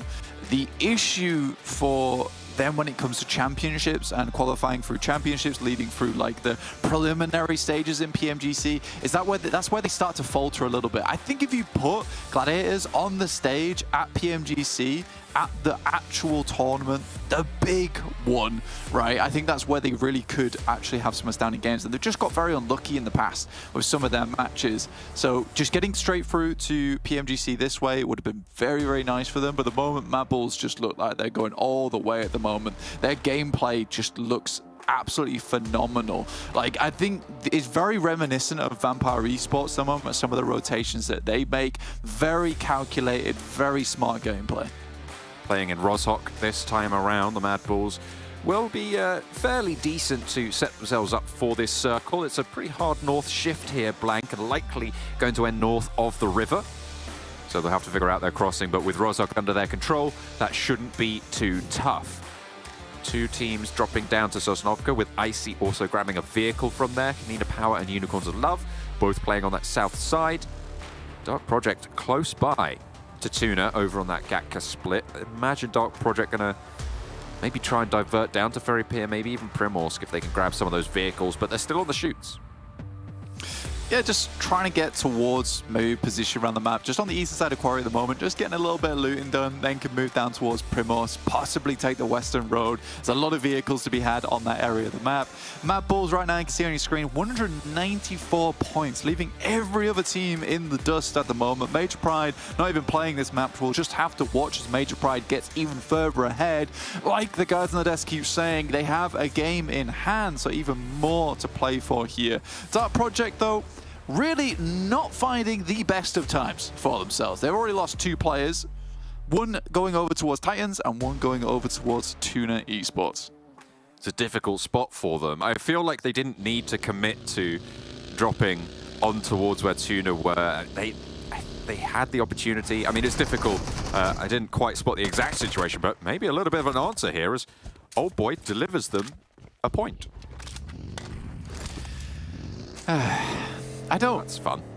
That is very much the classic old boy is bored moment right there, you know? And our Titans have to play as 3. Again, I think that this 3-man squad is very good. They can get a lot of points on board. Havlik, Icy, Robs. Old boy, he's got other arrangements to take care of for himself. That was an insane push coming from Mobile, and totally not worth it, right? They got that one elimination. They control a lot of this southern edge for themselves now, a dark project out, and a good understanding of where TUNA Esports is going to be on the map. Making that play without any backup, I don't know, man. We didn't like it. I think it's safe to say it was an unfavourite play of ours from old boy. We'll hopefully see better from him in the future, but I'm not expecting it. I don't think that is an adjustment that I just don't see it in his wheelhouse right now. I think it's not something that I mean, it should have been brought up, but you imagine that maybe he's just trying to play his own game. There's actually a really good way that we can solve this problem, actually, for Old Boy. And I could maybe even, you know, support the team myself and just send them something to deal with this, because I actually do have a couple of fidget spinners that I'm not using that I could send over their way. So if Old Boy, you know, he needs to do something, he could just use the fidget spinner, right? Instead of having to just direct send towards some teams at the beginning of the game by yourself. Not worth it. And even if he did think it was you know, a good play, that's based off the back of getting one elimination, right? That could have been a three-man team, you know. So for all he's aware, that's a three-man team that he's crashing into solo, looking to finish them off, because TUNA Esports are the one to get the other elimination on side. So fairly interesting push. Anyway, let's not talk about them too much. MADBULLS currently and Rozhok controlling a really nice central position on the map. Very much have a nice rotational path up towards that northern side. Gladiators, similarly, they have completely given up on North George. They're just playing crates now with the South George split, typically looting down towards Hospital. So they do get an absolute bunch of loot, right, when they do come in towards East, especially on that south side when they go down towards Hospital. So I think this team is very much looted and booted and ready to go. I think the guys on the desk were also talking about, I think particularly Claris was talking about, you know, it was a bit much from them to go for the full send in towards Hattin. I do like it sometimes where it's just a case of, right, that's a winning spot, let's just take it, let's go.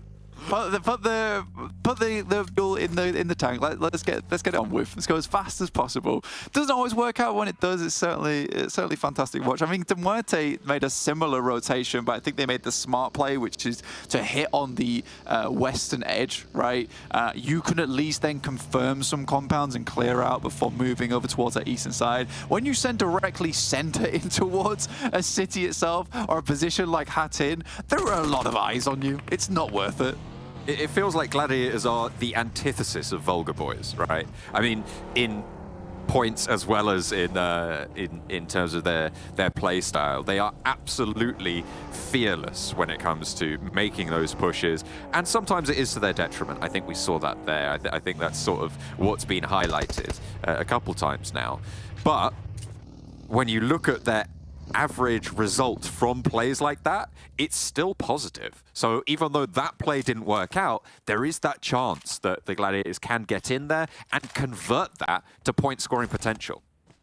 Again, I think for a team like Gladiators, you make those plays. Again, for Vulgar Boys, let's touch on this. I want to go really in depth here. For Vulgar Boys, right, you never make those plays. You never find out how you can do it better, right? You know, the age-old adage of if you never play, you can never win. And that seems to come into play for Vulgar Boys a lot, where they refuse to take these rotations, they refuse to take these third parties. And because of that, they're constantly looking for that fifth place, right? They're never looking towards that top side of the leaderboard. They're never looking for that chicken dinner. And when a chicken dinner does come towards them, it's because the circle is centered on that compound in Miramar about 1,000 times. For Gladiators, on the other hand, though, they make that play. They do a full send in towards Hattin, right? It doesn't go amazingly. But with Quizzy behind them and coaching, you know, at least later on today, they can go back and, you know, they can look at that. I mean, we can say it right now is that there's a potential that, yeah, you make that crossing. It's a good and immediate decision. But perhaps maybe like crash on the western side, hold over the walls, maybe control the players coming in from the west itself, try not to put yourself in a situation where you're going to get shot at by a bunch of teams at the same time and get crunched in towards the center, because realistically, there's no way of escaping that. But at the end of the day, it's a case of there is adjustments that can be made there, and there is something to be learned from it. that western side crunch that you're talking about, I mean, that's essentially what MUERTE did, and did very successfully, I would say, from that western side. Next circle pops up to the north side. The MADBULLS crossed early from Rozhok. Gladiators got across the river as well, and Dagestan seemed to have taken up a major central spot in those shooting range hills. It's not a bad spot to be in. I mean, right now they're in the tree line, right? Just holding out there gives them a good amount of cover to play from. If they can remain undetected, right, like a couple of agents, they can probably get some spots down towards some of these teams. MADBULLS do make their way across. They're going to play on the high ground looking down towards shooting range. I actually never enjoy heading down towards shooting range itself, towards that fence edge. That often does lead to just death a lot of times. I think it's one of those plays you make when you really don't have any other option. It's something that we saw BTR do a lot in the past when they go down to 3-on-2 players. They play on the fence edge and then try and hold out teams towards shooting range itself. So I like when MADBULLS have stopped off. Yes, it's not directly central, but it is a nice high ground position. With the amount of teams that still have to get into the circle as well, from Yasnaya, from south side of Pachinki, there's a really good opportunity here for them to hold out a bunch of teams. And they are very good at taking that 2-2 split, holding teams out, and then sweeping from a fairly uncontested edge. Gladiators do send up towards box compound. A good setup as well. They could be looking over towards teams that are going to be crossing. They've got to play it inside Wizard Tower. Overall, quite smart. Ow. Ooh, that is a real hard brick wall to come up against. SNOX doing work, finds 1 and 2. Should be able to res Victor here. SBG across the bridge first. This is on the bridge west of Yasnaya. They have allowed PERMITTA to have 2 players on the other side of this road, though, and if that nade lands, it's going to be dangerous, but Folly doesn't quite get the mark. That one looks pretty good, though. Might find Victor if he's lucky, but shots come through from across the way because, of course, NEXUS are waiting at the back of this traffic jam. They want it to hurry up. Unicorns of Love potential to engage on this engagement as well as a third party from the south, well, a fourth party from the south side, as KONINA Power potentially also a 5th member of this fight. Really looking a bit hectic on this eastern side as teams struggle to get across. Yeah, for SPG, this is where decision-making is critical for them, because I think right now a nade from Victor could be good. It could get them a couple of points, but realistically, the idea is to just get away. There's going to be so many teams coming through from the southeast edge. You're not in the circle. They have chance because they're ahead of everyone else. They've got SNOX as well as Navalo up front. It's time to just leave. There's no point sticking around here. Getting further into the circle and gatekeeping these teams later on is going to be more beneficial in the long run, specifically because a lot of these teams are going to have to fight one another in the first place. And I have to find a position in this circle, which, as you can see, is pretty chock-a-block on these shooting range hills. Dagestan with that central line on the trees. MADBULLS, they sent to look at to scout out further west, but they folded back in, so playing as 4. They'll play on that south side of this next circle as it pops all the way up to shooting range. Yeah, now this is a really awkward circle to play now because you don't typically want to head towards shooting range. There is, however, positions there you can play. I mean, we've seen MADBULLS actually win a game like this, playing on the outside edge of shooting range, moving in towards the small house. I think that was versus Major Pride last season. But again, there is potential to play that one. KONINA Power playing with fire just a little bit versus SNOX there. Hayes jumps out the way, though. A nice little cheeky movement coming through. Cover delivered to him as well by Agori. And will be nice and safe. KONINA Power can stay as 4. SBG, not so lucky. They'll have to move away. They made a heads-up rotation away from that engagement on the bridge, but get tagged on the run-out. VULGAR boys a little bit further ahead of them, so they'll have to be careful of that. NEXUS also spotted by KONINA Power. Seems like they don't want to let anyone go through, but unfortunately they might not have a choice as the knock comes in. Doran crawling back behind the wall. Still resable in this phase, but Octavian needs to get a move on. NEXUS Machine is struggling to get the car around the side of the building and then get gone. I think Doran, I don't know how likely it's they're going to pick him up because they're being very much delayed right now. Getting into the circle is becoming more and more difficult. Severny is currently free, though, so there is a small sanctuary up towards that northeast side. But a lot of teams rotating in through that southwest edge. You know, there is still big potential for NEXUS to hit up towards Severny side of things, play from there. There's only SHOCKWAVE in that position. It's a pretty likely rotation over towards the western side compound, up towards the roadside itself, that you hold out teams coming in from the west like No Mercy Warriors and Titans for SHOCKWAVE. So I do think that NEXUS could easily take this northeast push, which it looks like they're going to go for. SBG trying to get up to the wall, and they will be able to make it into a little bit of a divot there. The MADBULLS, though, they are in shooting range. They are in the house. Dark Project looking to try and contest it here. Tulika has taken a little bit of damage, and the shots coming through from Victor. A difficult pinch to force this hold. And Fleekate wants to deal with this. Nades up high, wants to launch it over to the divot. A bit too long on the cook, though, and it bursts in the air. A little bit too high, but still has 4 more in the pocket. Launches another. Yeah, I honestly think for MADBULLS at the moment, maybe these nades aren't as effective as they want them to be, just because I do believe with this kind of circle, if it continues shifting down this way, there is a chance that a lot of other teams start moving in. I think for MADBULLS expending this nade right now, this was the kicker when they were able to win their game over on this particular circle back in the day, is the fact they had nades still at end game to send over towards a wall side. There is not much chance that MADBULLS is going to be leaving from this position ever again, unless the circle moves very far away from them, in which case the resupply is not going to come through for them.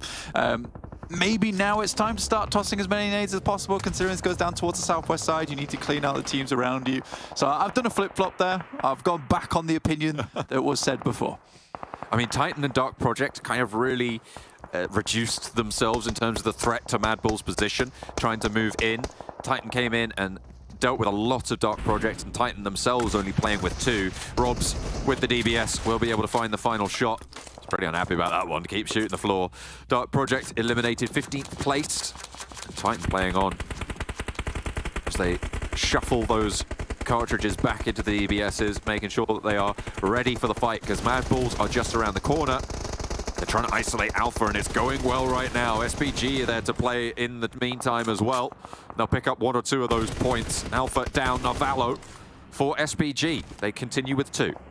Yeah, MADBULLS absolutely blasting. Again, this is the building that I highlighted before. It's just a case of it's very strong when it comes to taking shots at these players on the fences, and it is a last-ditch option for teams to head towards these fence sides. There's not really anywhere else you can go. For SPG, they were on the warpath, or at least leaving the warpath from a lot of teams behind them. So they send down towards the fences. You've got Titans as well as VIRTUS.PRO that head down towards underneath the actual map itself, towards shelter side.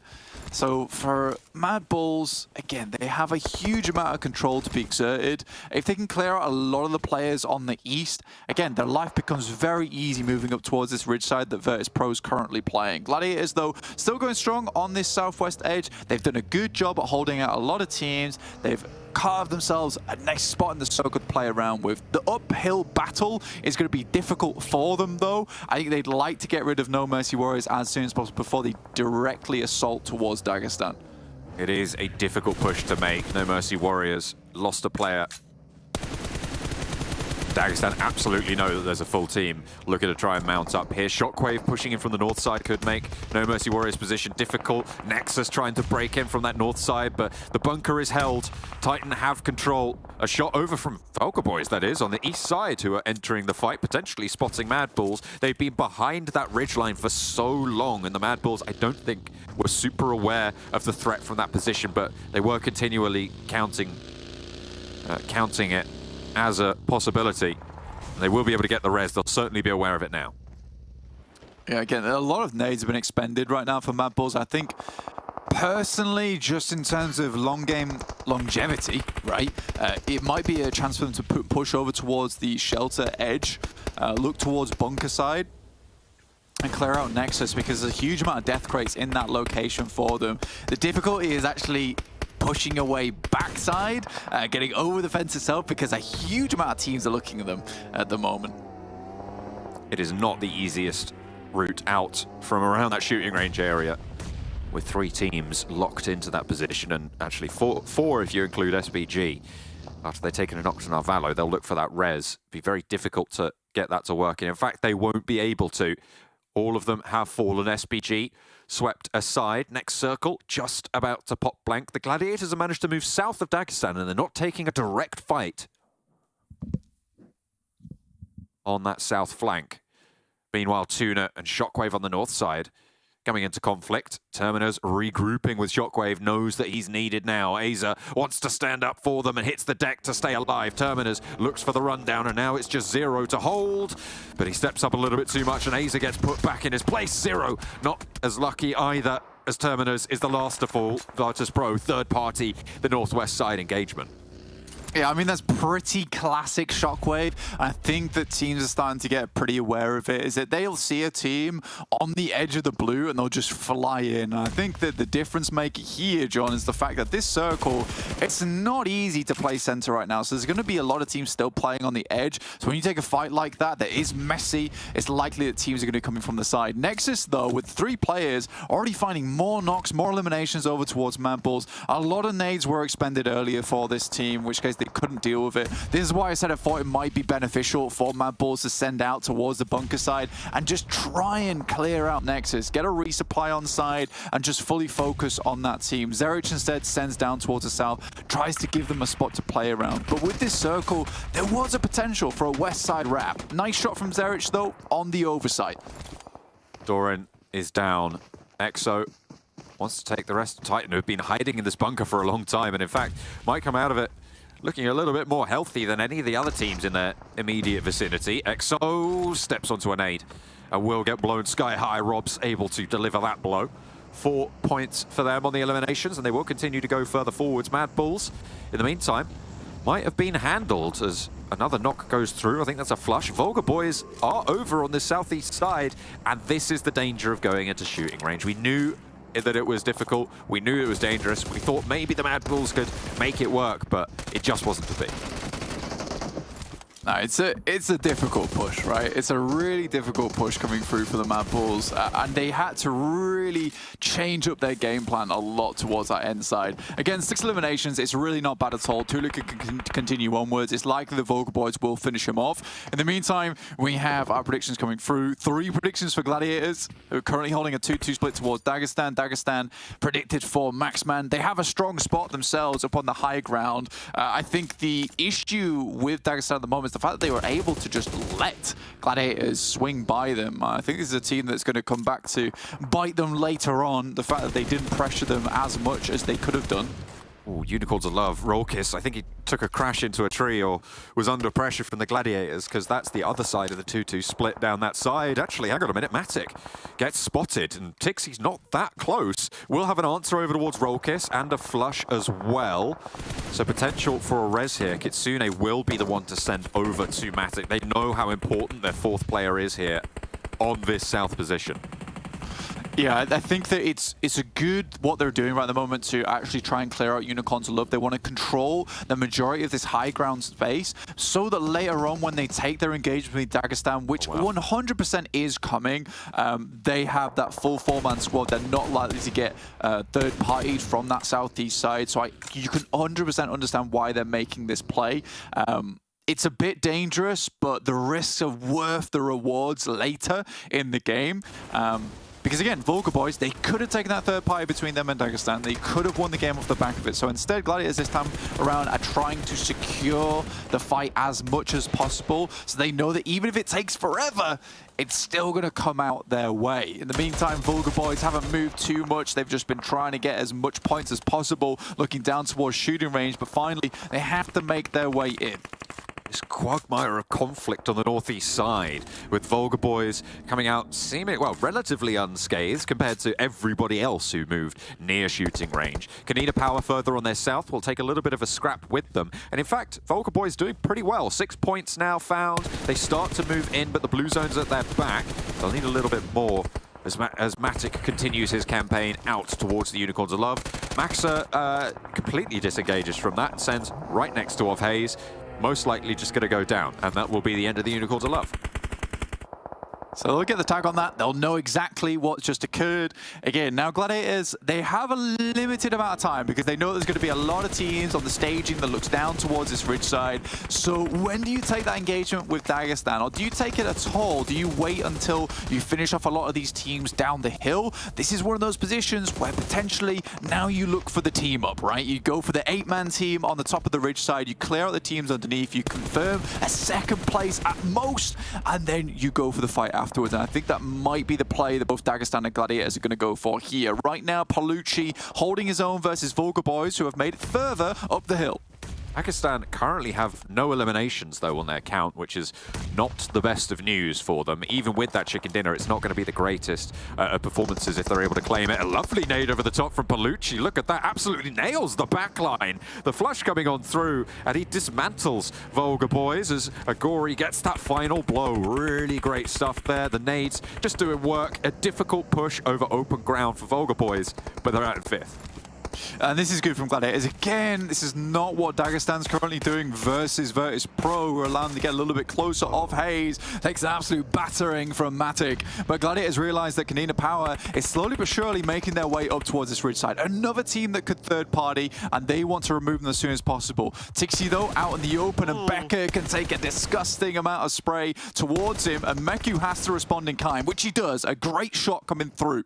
That removes a player from Gladiators, though, and if they want to have control over these hillsides, I spoke about it before, 4 players, so important, but he has the sightline over towards the players on the rock here. Elementrix needs to hold out. VIRTUS.PRO, actually, the ones to pick up the eliminations, and now they will take up the mantle of the fight against the Gladiators. In the meantime, Dagestan have moved out. They've been very passive so far. Kitsune's trying to reposition, but he's under fire. Ruda's on the tail as well, and Meku wants to reposition to back him up. Matic fending off the VIRTUS.PRO, and they'll completely disengage up to the north. Matic with a Mini 14 underneath the vehicle, a huge pick-off. That will even the scoreline for the Gladiators. They lose 1 player for Tixi to the guys from KONINA Power. VIRTUS.PRO takes a really, really quick rotation. The Gladiators knew exactly what they need to do. They need to head down towards the south side, give themselves a little bit of protective cover because they're in between 2 teams right now. And Dagestan realized we've got the circle. We're just going to back off. They can fight against VIRTUS.PRO if they want to, but we're not going to give up this game just yet. Elementrix ride around, and Gladiators are trying to corral them in and over towards Dagestan as opposed to engaging versus them. That mound that VIRTUS.PRO is really powerful for isolating and forcing this fight between Dagestan and the Gladiators.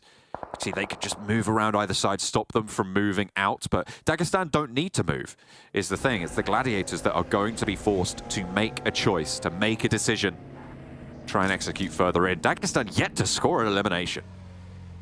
Yeah, again, Gladiators continue to push VIRTUS.PRO further towards Dagestan because Gladiators realistically have a lot of info on Dagestan. VIRTUS.PRO, not so much. They were spotting them over on that northern edge.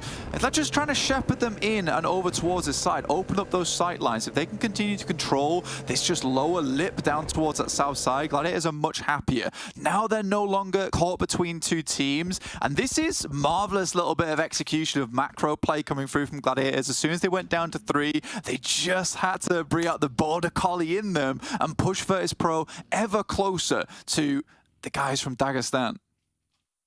They have managed to get Kitsune into a spot, but Meku's a bit dangerously positioned right now, has to get back to the fold. Dagestan just waiting for an opportunity to present itself, but they've been denied up until now. Beck maybe just takes the hit on the tree and will go down. Meku might be able to flush this one away, or is this first point for Dagestan? I think he is exposed just a little bit there for VIRTUS.PRO, but finally gets it. No! Oh, there we go. Kitsune pinched it back, and Dagestan's still on 0. Yeah, I mean, the recovery from Gladiators this game has been astoundingly good, right? The fact that they were able to get away from that position, instantly know where the best position to retreat to was, and then use those vehicles to continue to push VIRTUS.PRO into that position, that's just great knowledge of where every single team is playing in this map. It's why Meku had to get so aggressive on that vehicle and continue to pressure territory on that side, even as far as to riding in between 2 vehicles from VIRTUS.PRO.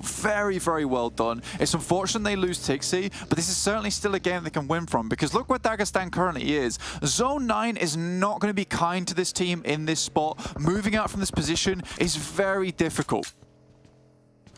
They've been here for a long time now of Dagestan. 3rd place, I mean, sure, it's good, but it is, I mean, I've said it a couple times now, you need more eliminations here. 0 does not cut it. You need to have more. You're going to be outperformed by so many other teams in these scenarios. And it is a difficult leave to make, you're right. The Gladiators with a chance to find their second chicken dinner of the day, try and answer the call of the MADBULLS. But, I mean, 21 eliminations on that previous game. It's absolutely insane what the MADBULLS were able to achieve. Gladiators just trying to patch up the wounds that have been opened by the MADBULLS. As Ruda goes down on the ridgeline, are they going to finally pick up that first point? I think it might just be Keep with the first point of the game. It's the first one to come through. Shifu has to swing wide. He understands the Blues going to continue to push them in. But again, the manipulation coming through from Gladiators, absolute puppet masters of this match. In terms of sending teams awkward ways, bad positions, controlling teams down towards that southeast side that they always understand will become a problem from the late game. If they win this game, it will be a very well-deserved chicken dinner coming through from Gladiators. Really, really strong gameplay overall. Just the tiny things that make Gladiators one of the best teams in the lobby. The big three, as Max says. Dagestan haven't really had to defend too much, so they've got a lot of utility. Shifu furthest forwards, Meku driving out and around, getting some scouting done. A lot of damage from the blue zone there, so you need to be careful. We'll be able to pop that heal, though. In the meantime, Limbo on the rock, spots the ridgeline. Last circle is closing. Neither team really with the inside track on this. A forward position for Dagestan may be just what they're looking for, but the smokes start to bloom and the Gladiators inch forwards. They get control more centrally and they're looking to try and take this one. They want to keep this control going. This Machiavellian movement is working well. Yeah, I think for Gladiators as well, it's quite easy for them to line up some of these nades as well. They just want to get close in towards a circle. There's only so many places that Dagestan can be. And it's actually interesting because they're sending all the nades over towards the loot crates because they assume that they'll be sending over towards the smokes on this right-hand side. But no, Dagestan continues to hold dead center in a line. Matic, though, taken down is really bad news. They need an instant re-knock here over towards these players. But so many going down. It's all down to Kitsune. Keep the one to roll forwards, will not be able to find the first. Shifu and Limbo now with the challenge. Kitsune moves in, wants the spray around the side, tags a lot of damage. Shifu's super low here, and he will be able to get that reload through as well, but hits the deck so low, a sliver of HP. It's all down to Kitsune still, and Limbo with the challenge, but he just can't make it happen. Disastrous pair of knocks come through, but Dagestan snatch it away from the jaws of defeat and pick themselves up 3 more elimination points to add up their tally. Dagestan with the chicken dinner. Not many eliminations, but it's still a chicken dinner nonetheless. I think that game goes very differently if Gladiators don't overthink it so much. I think that realistically, when you look at them, they're a very strong team. They send nades over towards that right-hand side because they assume that Dagestan's going to try and get some off angles. Instead, they all line up very centrally there. And if 2 of those nades from Kitsune was sent dead center down the middle towards that run out from the rock that comes out from the actual crashed airplane, you know, there's a big chance that they get a couple of knocks off that and then Gladiators win the game. But Dagestan, you know, they go for the tried and tested. They make a very simple, and simple works out at the end of the day. Well, we have been gifted with a different chicken dinner winner other than Gladiators and MADBULLS this time around. Dagestan are able to take that one home. Very nice stuff from them. A little bit low on those eliminations, as we said, but still, a win is a win. We'll take a break. We'll be right back with you over in the studio.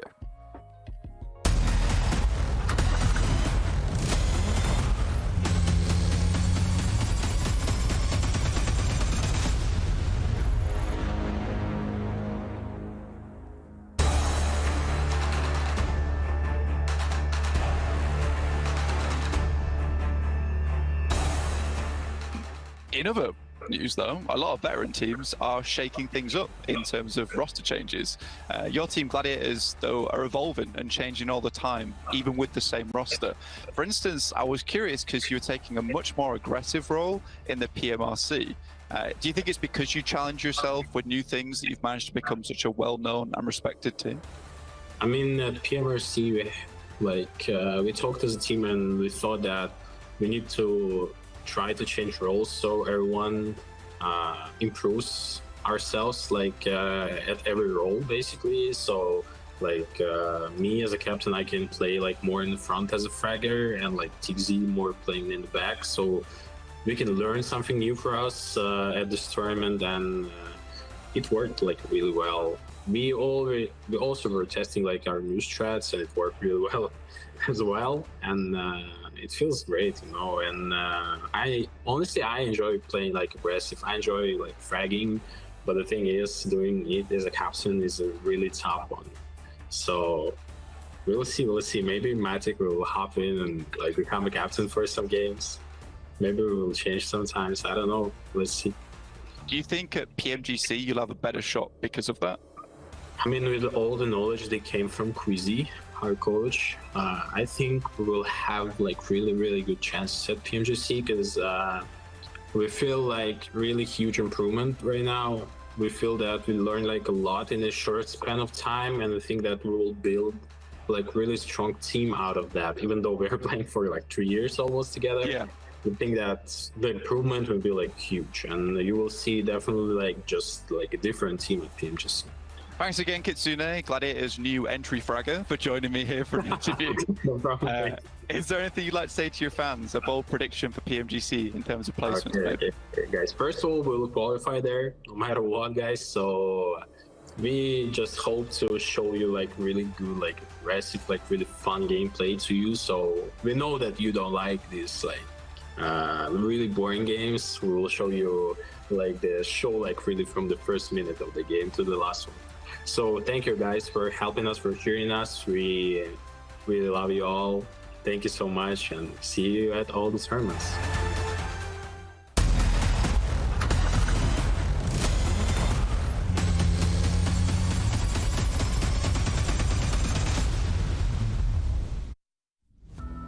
And I hope, as always, Kitsune is having a very Merry Christmas over where he is. But of course, we've got ourselves here a win, not for Gladiators, even though we just heard from Kitsune, but it will be Dagestan being able to take it, as they were in playing for about 20-some minutes, Max. Yeah! Yeah, you could almost say it was a Gladiators win, because they got eliminations compared to Dagestan that almost got none.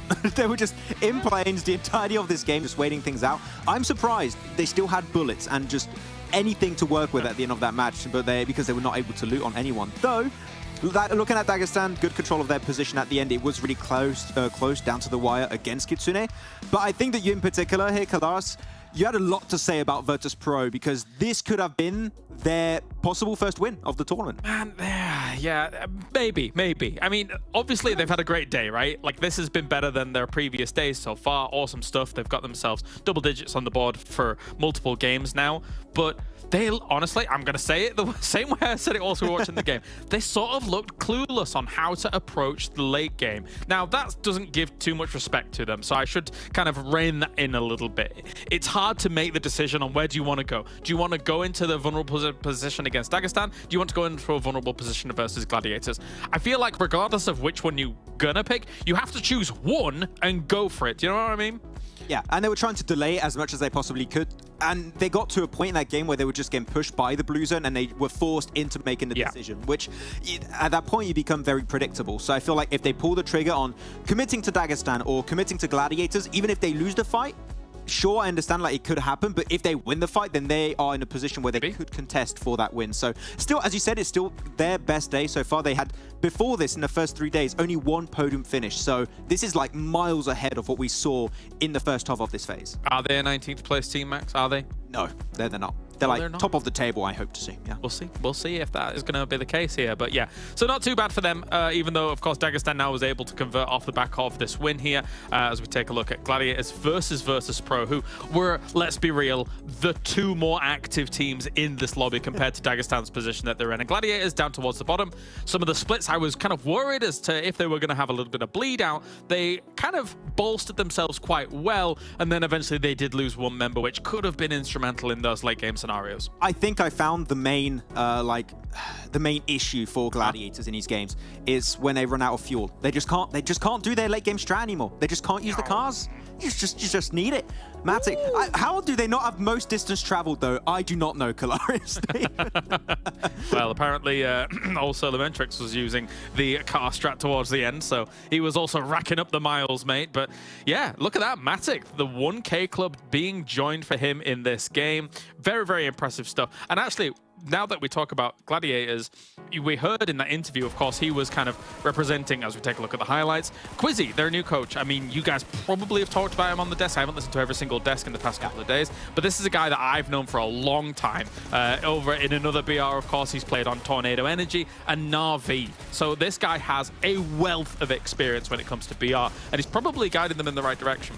Yeah, I feel like you always have these coaches that become so much more impactful in recent times. I feel like this year and the end of last year was the time where coaches were just really so much more impactful than in the past. So I'm really liking how this new roster of Gladiators have been working out. Sometimes they still go back in that previous role. Though, actually, Kitsune talked about it during the interview. Sometimes maybe Matic will be calling the shots and Kitsune wants to be the fragger because he almost got it at the end. He almost got a 1v2, 1v3, so it could have happened. But I am liking how they're playing. They're just changing things up a little bit because I feel like they were stuck in their own ways for a big portion of the past year and a half. So it's good to see these iterations and not only big changes, right, but they're being really successful at that. I mean, I get it. I mean, when you look at PUBG Mobile, the game is not necessarily about shooting. It's about versatility and kind of those macro plays in a lot of instances. If you've got someone else that can take the reins of kind of that shot calling role just for a moment, there is no world where your shot caller is always in the right position out of your 4 members to be able to make the call, right? So the more likelihood you have of another player being able to do that on your team, the higher likelihood you have of being able to make the right call in that moment where seconds are going to matter. But anyway, let's take a look at the overalls. I went on a slight tangent there. It's a bit more bigger picture, but MADBULLS is part of that big picture here. 201 points max. They are flying. Yeah, that was the game where Major Pride were not playing, so this is good that they, again, get himself some decent points. Even though I think we agreed on this one, is going to shooting range as early as they did was a very big commitment because if the circle went back south, which is at the end exactly what happened, leaving that position was going to be so rough, and a team as passive as VULGAR boys were able to gatekeep you. That just shows how rough a transition that actually was for MADBULLS. So unfortunately a little bit tough towards the later stages, though. Onto the second page. No, VIRTUS.PRO, not in 19th anymore. They're slowly but surely climbing up. Are they a 13th place team? For me, maybe not just yet. I think they can go higher than that, but we'll see as time goes on. Let's check in with Monster as well here, because I've actually got a Monster on myself for doing all the good things here, keeping us fuel, keeping us good to go. Let's head over to the casters here for Miramar once again for the day. Miramar, ooh, what a treat, Blank. We're going over to the open expanses of the desert, heavy rotational play, a lot of interesting setups that we've seen over the last couple of days of play last weekend as well. We've seen a high density of circles over to that southeast side. We were allowed to see something different last time around, and hopefully we'll see something even more different time as well.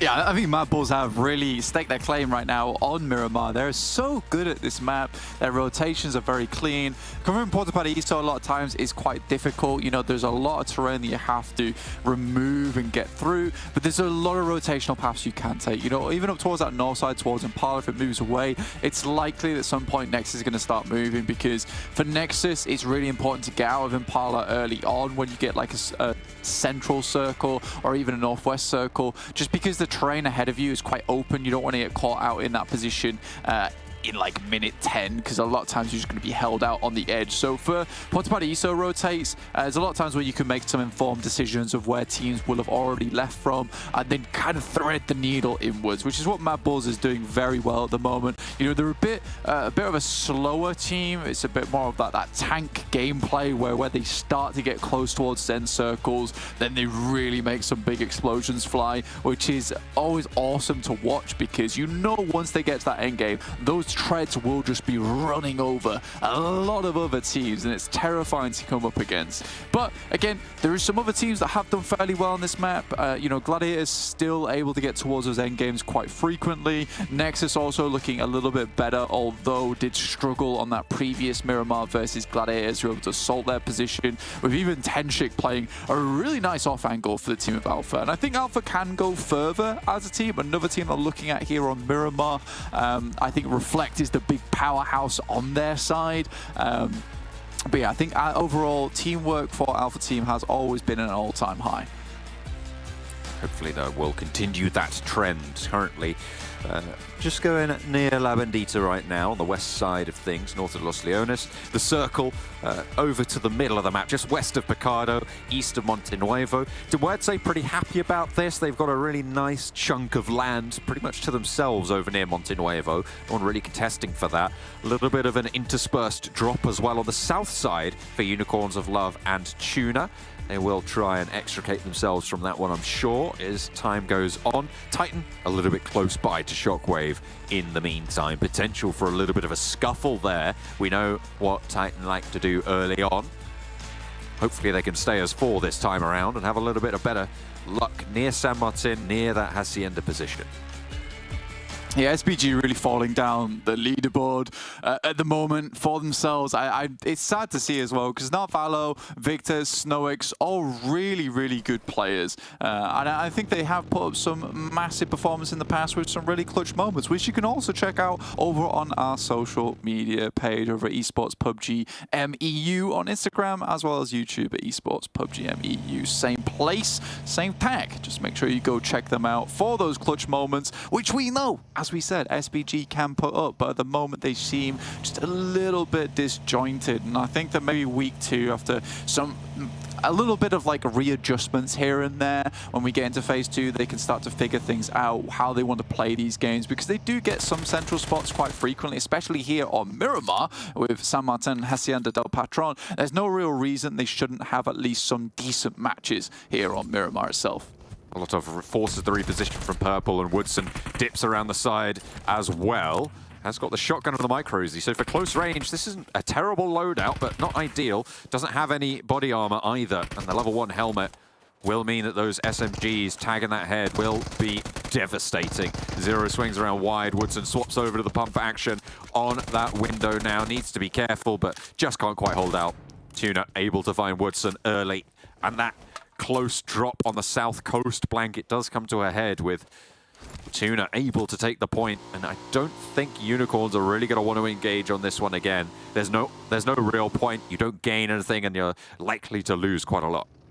Yeah, I mean, Unicorns Love and TUNA haven't really found themselves a definitive home here on Miramar as of yet. You know, Campo Militar, Tierra Bronca, Torre Armada, specifically places that these teams like to go. I think this is a bit of a change of pace for both these guys. And again, VULGAR Boys, another team that hasn't really found themselves a home to sit in here on Miramar. They're currently taking up Gladiator's spot in La Coperia. SPG, though, taking shots from PERMITTA Esports. They made a quick run out towards that northwestern side to get a little bit of presence on the map itself. They do run into PERMITTA. They do take down 1 player, though, which should keep them safe for the time being. 2 players knocked is always not ideal. Effectively playing with 1 player at the moment, with Victor the only one scouting, while Snowix goes for the res.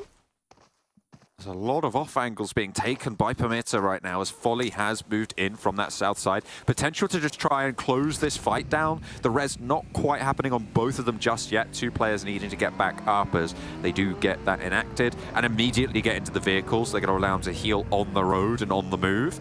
PERMITTA denied the opportunity to get that flush and will not have an answer to the knock and the flush that they had sent their way. It means you're sending up towards a bit of high ground to play around with. Over towards Power Grid side, can look down towards PERMITTA Esports, who no doubt are trying to hightail it out of here. They are close though. Uh-oh. M4s and Mini 14, so a good setup here for PERMITTA. They do need to get out of this though, because SPG want to continue their campaign.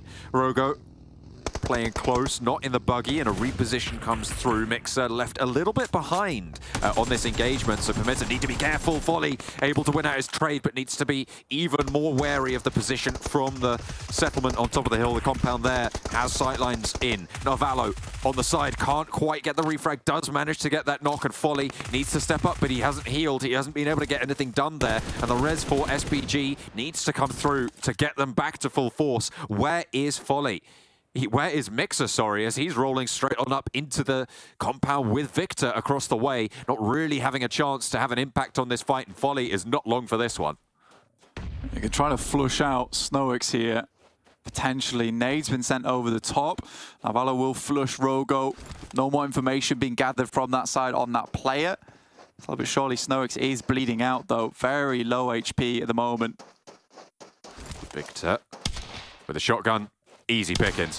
One and done. Doesn't even pop the second. With the suppressor on, that is a brutal sound to hear. On the top of the hill, in between the buildings, the ramshackle setup. But Victor makes it look clean as anything. Folly just desperately running for the hills. I think he's just got stims, which is the issue. Maybe stims and some bandies. All he can run with. He's going to have to try and make that work for him, though, because SBG have pieced themselves back together. The seam's looking a little bit frayed, but they get into the workshop, get the needle out, and the thread is going well for them. They'll need a little bit more healing done as well. They've been engaged in this fight for quite a while, but they can get on the road and play this very, very central area. Try and get more control as Folly cowers in their shadow.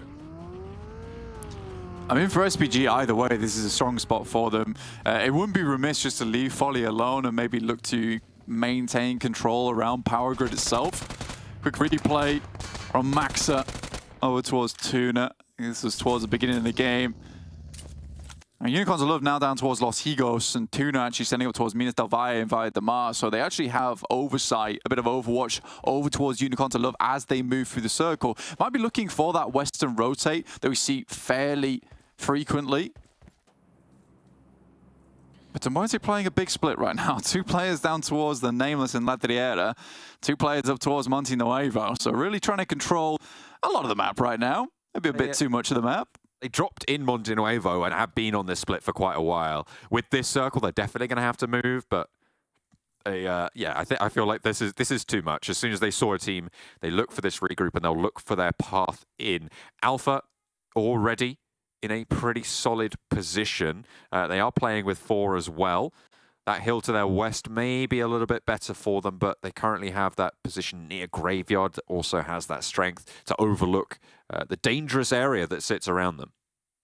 Yeah, I mean, for Alpha, these are pretty easy decisions to make for them. They could either play Ridge, yeah, which is fine. You can get a lot of teams in that area, but again, it does lead to a lot of problems later on. When you play this spot off towards the west side of Graveyard, this compound that has the walls around it, it's one of those positions, if we get an Eastern Shift on the circle, like, you're guaranteed at least a top 5 if you play your cards right. It's so difficult to assault. There's so much open area around of it. So I think for Alpha, it was just a case of, right, we're closest compound. It's one of the winning compounds in the game. There's no reason for us to just not take it now. Other teams can go have Ridge and they can try and fight out for it, because you are always fighting when you play on the Ridge side of San Martin.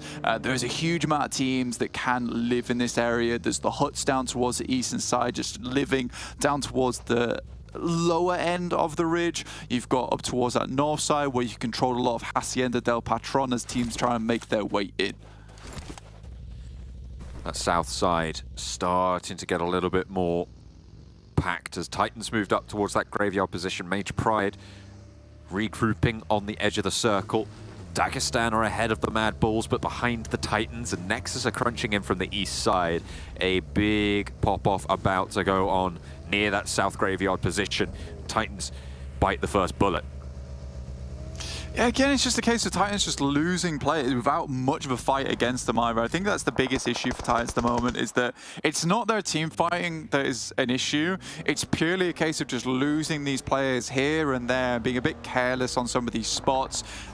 Specifically for Havlik, you saw how quickly he got flushed as well, which 100% means that he was out in the open when he got knocked there and flushed overall. You always need a spot where you can re-crawl back into cover almost immediately. So for Havlik there, yeah, just a bit of a misplay, and Titans once again down to 3 players. I think this team as a 4, playing in an end game, has a lot of strength to them, and they're suffering kind of from similar mistakes we saw from Major Pride last season towards the finals and phase 3, where they were also just losing a lot of players in pretty defensible spots as well on their rotates. So for Titans, this is always going to hamper their success in these games. It's something that they'll need to consider going forward.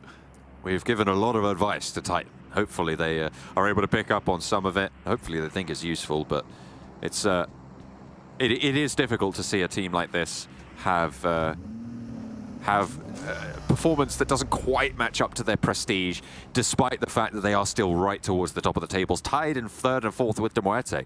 And I feel like for MUERTE, we've been singing their praises quite a lot. They have, I think, certainly stepped up today. They've had some really good pushes, coordinated as a team, and playing as that 4 in the late game, a strength of theirs as well. Circle, hard northwest shift blank.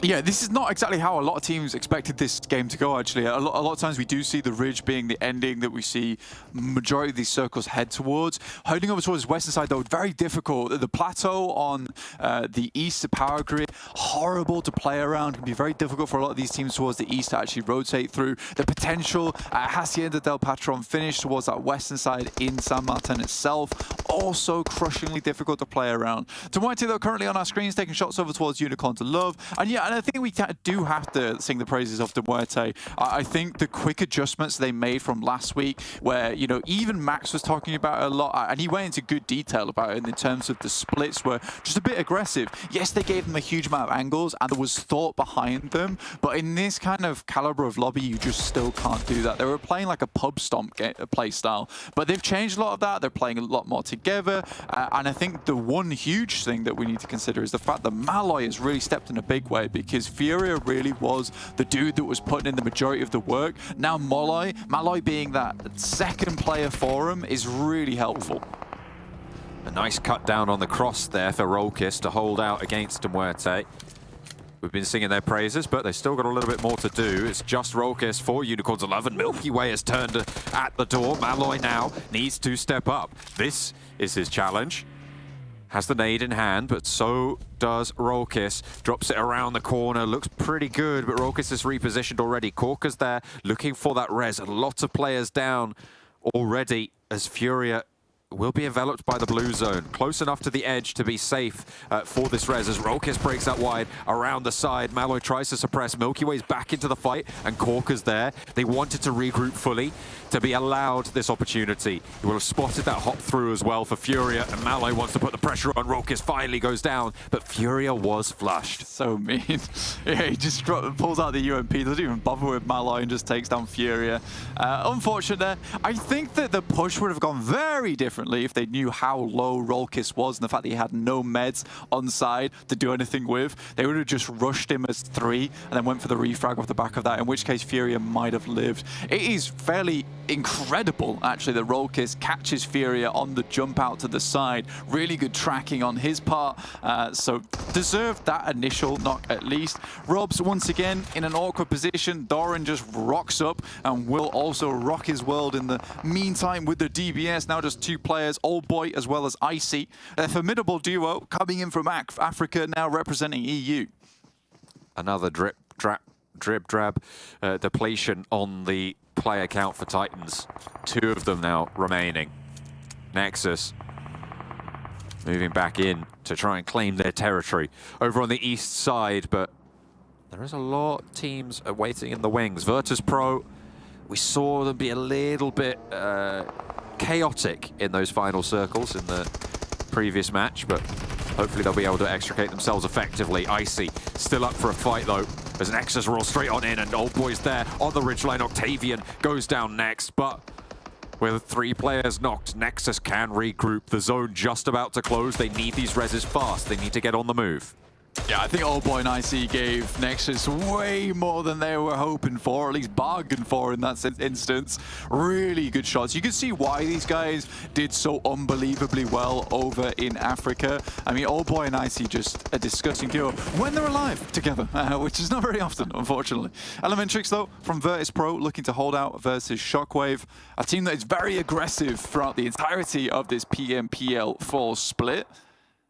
They have been suffering because of it, not often getting towards these end circles. Malloy goes down from MUERTE, and Alpha's still going. I mean, they have moved from location to location, slowly sliding up towards this hillside, slithering into the circle itself. Ragnar backed off the ridgeline, but Beck very, very low. A nade being cooked now as Elementrix positions the buggy away. Wait wants to swing out and get ahead of the game on this rotation. Try and play this off angle against Shockwave's route out. Allow VIRTUS.PRO some more maneuverability. But VIRTUS.PRO have taken Nexus down in the meantime, and they can send further south, disengage away from this engagement, rather than go in and play a little bit more parallel on their routes of approach. MADBULLS, though, still going really strong down towards this south side, even taking down Tenchik. The off angle set in place for Alpha to hopefully hold on to this ridge side. Beck moves down. A good volley over towards Terminus, but it's not enough. Will be finished off by Elementrix, though, in the wings. They'll be happy for that one. Ruder with the shots on Determiners. Shockwave down to 3, though. It's not all done. They still have San Martin to move around in, should they want to. They'll have to cross the road south, most likely.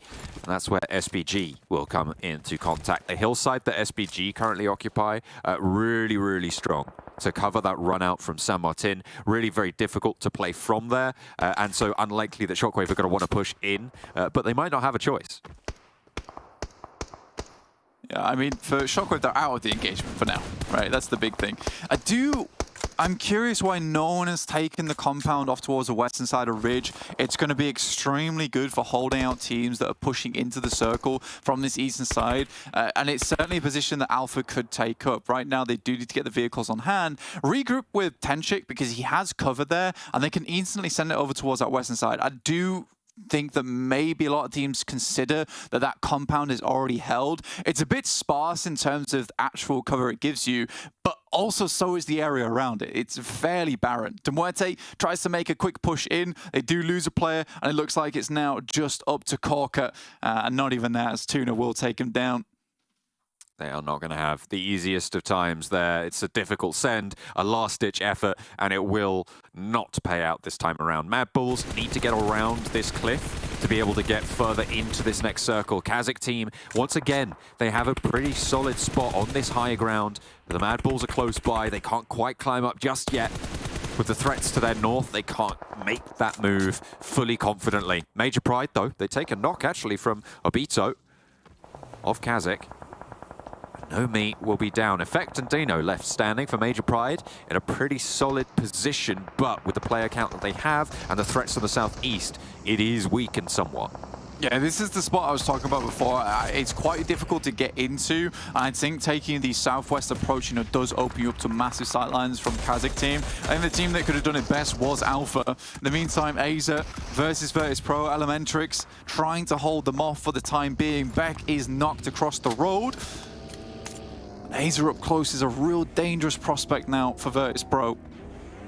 It is difficult to say the least. A nade from Aza being cooked. Elementrix's position. Oh, it looks like it's right on the money there. Good cook, and it's not going to find all of the damage needed to get that knock. Ruder getting some healing done as well, putting a nade back towards Shockwave, but it just falls short of the ridgeline, and Shockwave can once more stay away from the fight for the time being. That one looks... Nope, again, it's short. Thought it might have been on the money there, but it just doesn't quite bobble over that ridgeline that they were looking for. Aza again avoids that damage. Ruder opens up with the auto shock and with the DBS there, just completely tears them apart. I'm not sure what Shockwave were trying to achieve with that. They slowly tip over the top of that ridge and get completely melted. Yeah, I think VIRTUS.PRO has just had some interesting decisions when it comes to team fights. I think they're a little bit uncoordinated at times. Shockwave, though, they're slightly less fortunate in this case, losing a lot of players there. It was a bit of a messy fight, but absolutely destroyed by VIRTUS.PRO. But now on the eastern side of the circle, having to push in, more than likely going to get shot at by a huge amount of teams. Alpha team will be first to face them. KASIK on the high ground there with 4.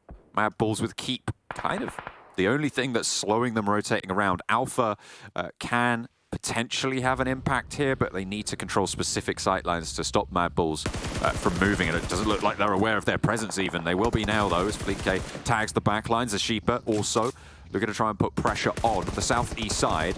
The MADBULLS are playing in the shadow of KASIK right now, and they'll need to be worried about it. A knock over towards VIRTUS.PRO allows Alpha a little bit of respite. Yeah, Fleek just hits the toggle there and just absolutely slaps the players from VIRTUS.PRO with some really disgusting shots coming through.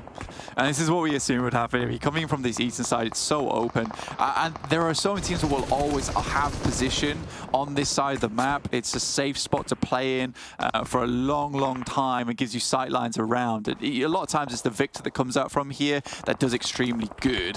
SPG up towards that northern side. I know the predictions haven't come up just yet, but here they are. I've gone for them, me and Kalaris at least, I've gone for them just purely because this is a strong spot to play and they can clear out a lot of the players on that south side with some decent rotations, some decent shots.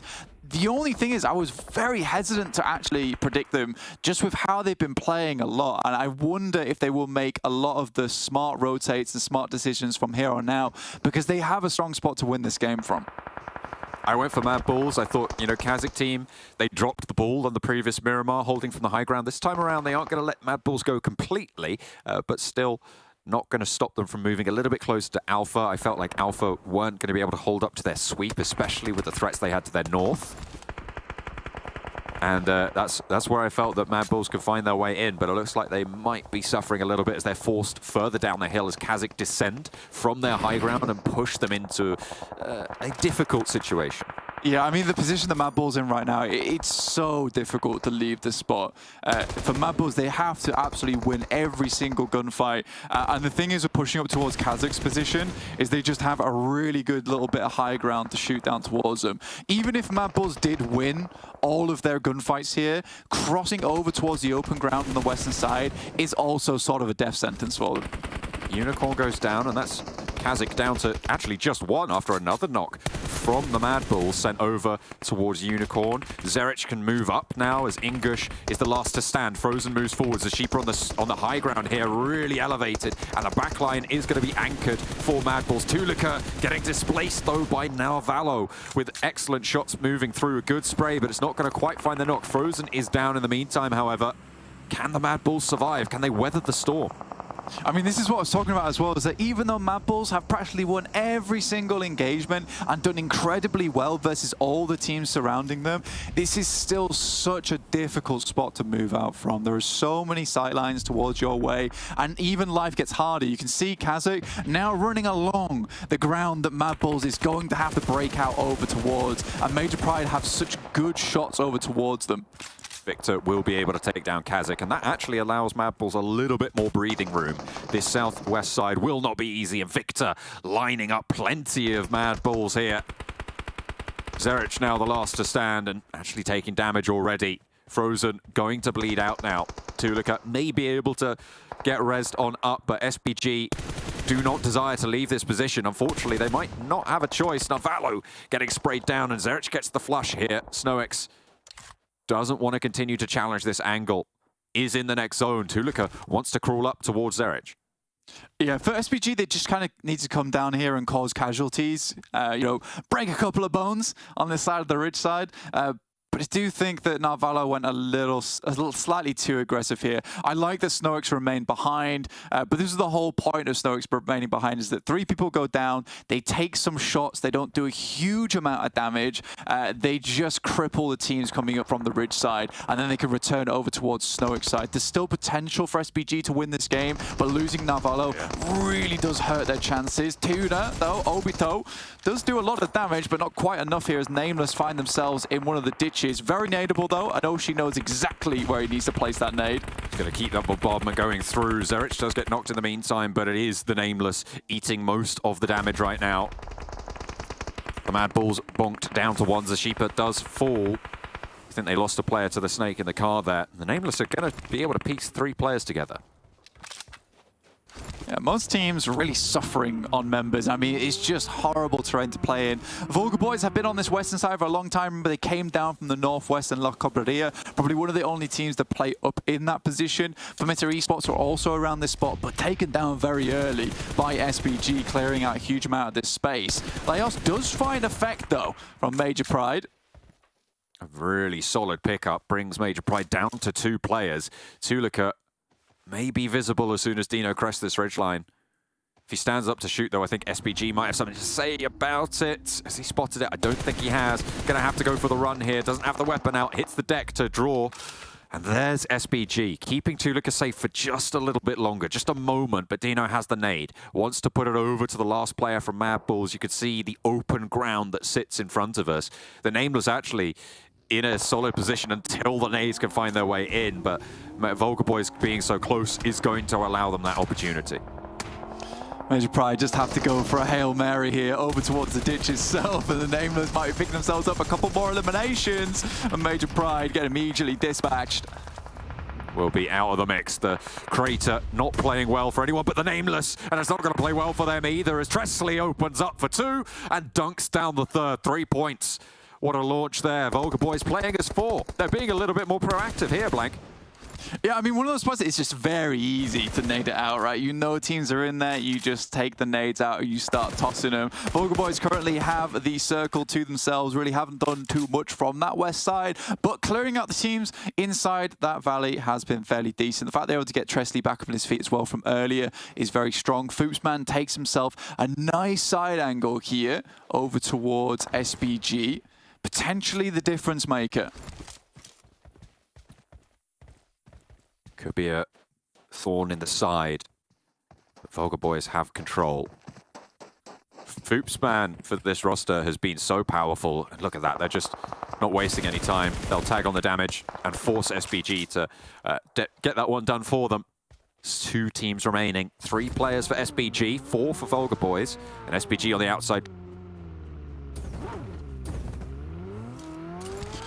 Yeah, the question is where into. I mean, you can head down towards this area here, but again, Foopsman took a really proactive position nice and early, which was very good. I think Foopsman is the one that's holding together VULGAR boys in the meantime. They try and cut off his sightline here, but they are so close to VULGAR boys, who have central spot as well, so the circle's not going to push them out anytime soon.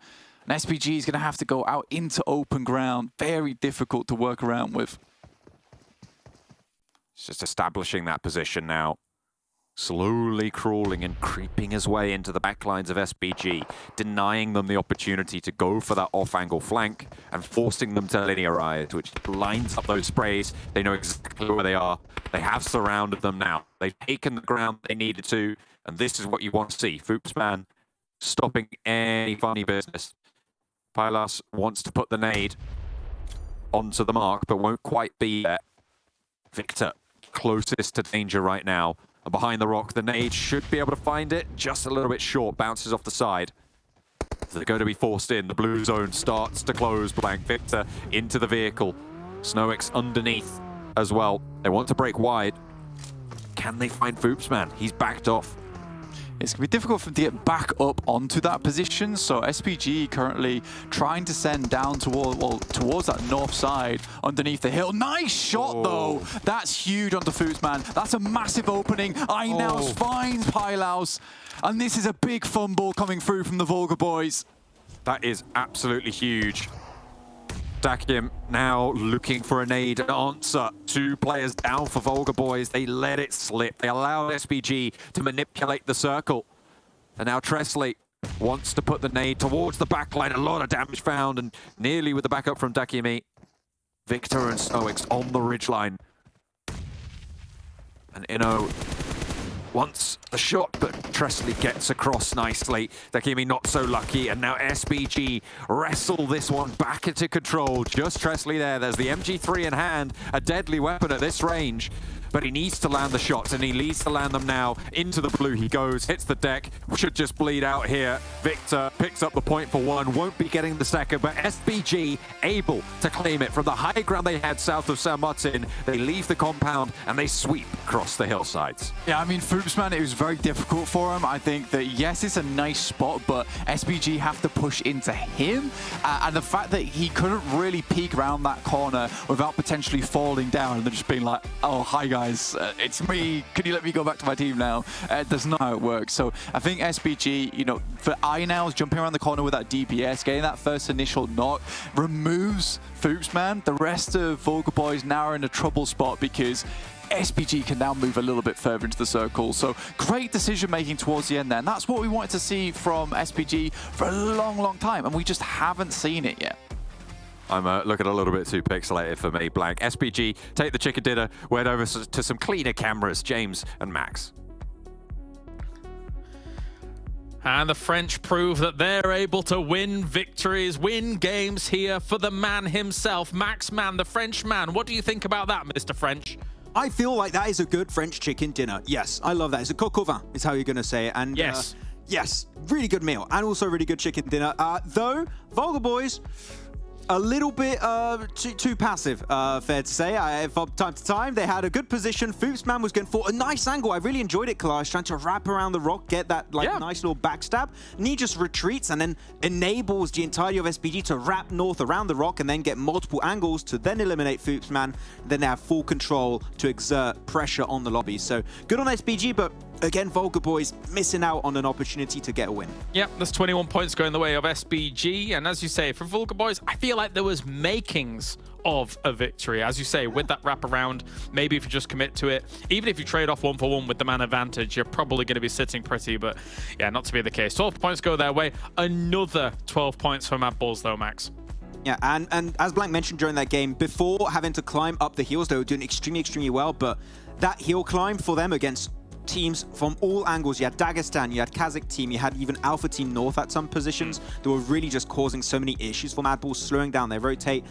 Though, we still have the storyline right for PMGC points of Major Pride versus MADBULLS. What the hell was that for Major Pride on their rotation? Just all send it into the Nameless, and they just disappear. Like, abracadabra, instantly just gone. And I'm not sure with Major Pride. It seems like they're just doing these desperate plays way too often, and they just can't make into the late game, it seems. Yeah, I get why they moved towards the shacks, towards south of where they were, but, you know, from there on out, it's difficult to make something happen. Shipper, wow, 923 damage going his way, but Victor with 7 elims off the back of it. I was concerned for SPG. I think that Narvalo stretched a little bit beyond his limits in terms of having some supporting fire from the rest of his team against the positions that were on the east, but they were still able to convert with 3, which, again, I feel like against VULGAR, they shouldn't have been able to, but VULGAR allowed them to do so.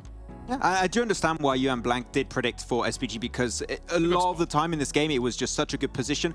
It was kind of weird because the phase 1 circle, you didn't expect it to really end up here. Then you had hard shift after hard shift going up northeast, and it ended up being around this terrain. So SPG just held down the 4 and just could assert pressure on everyone around them. So yeah, almost 2.2k damage, 11 elims, really decent conversion rate for them. And the very first French chicken dinner here. So glad to see it, but we still need to see SHOCKWAVE and mainly SPG, right, perform more consistently, because right now, especially SPG, have just not been on the level after these big roster changes. Yeah, it is difficult. I mean, it is such an extreme roster change as well. Let's be real. Like, to sub out, you know, even just one player alone, depending on 2 years. Yeah, exactly.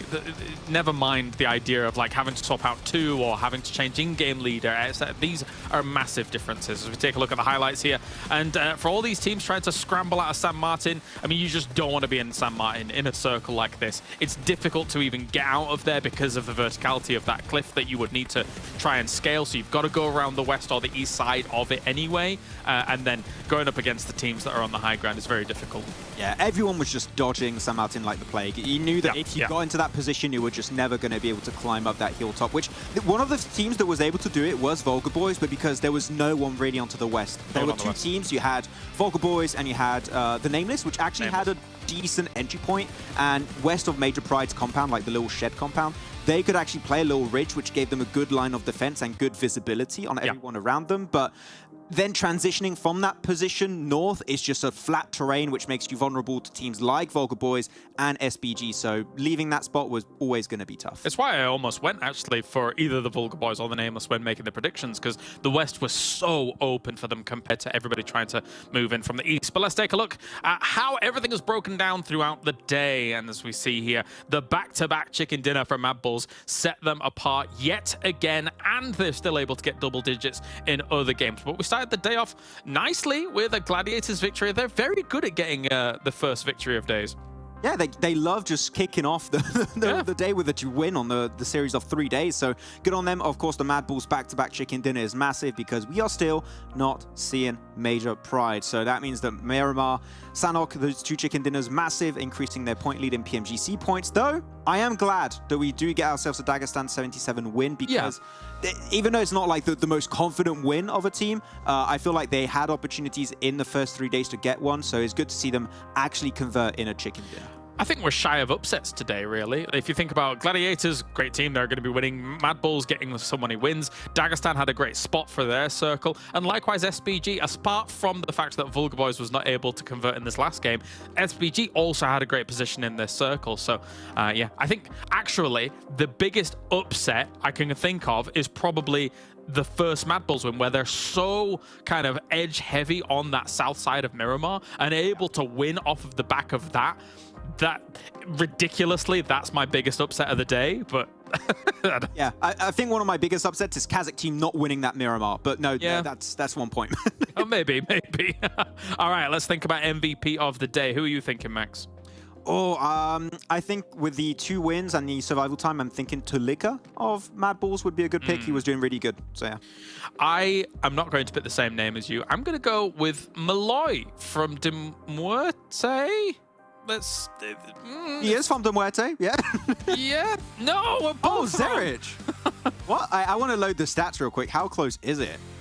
Damn. I mean, they got 2 wins. You know what? So that survival time is going to be up there, and of course, survival time, in case you don't know, is a really big portion of the MVP equation. So he's going to be up there. 11 elims, and stats are loaded. And currently, Matic is 2nd, Frozen is 3rd, and TUNA is 4th, and Malloy is 5th right now. I was well off. Oh, damn. He fell off really significantly. I mean, he fell off. He started a really good, day. Wait, that was a bit, Max. brutal. No, Max, you're right. Your judgment fell off. Like, no, it was still a great day for them, of course. I mean, also another standout is, of course, VIRTUS.PRO, who have had a big jump up the leaderboards here when it comes to overall. So let's take a look at the overall. In fact, we'll start at the top firstly and then talk about VIRTUS.PRO a little bit later on. But MADBULLS has somehow gained more lead over 2nd place, which is just kind of astonishing here, Max.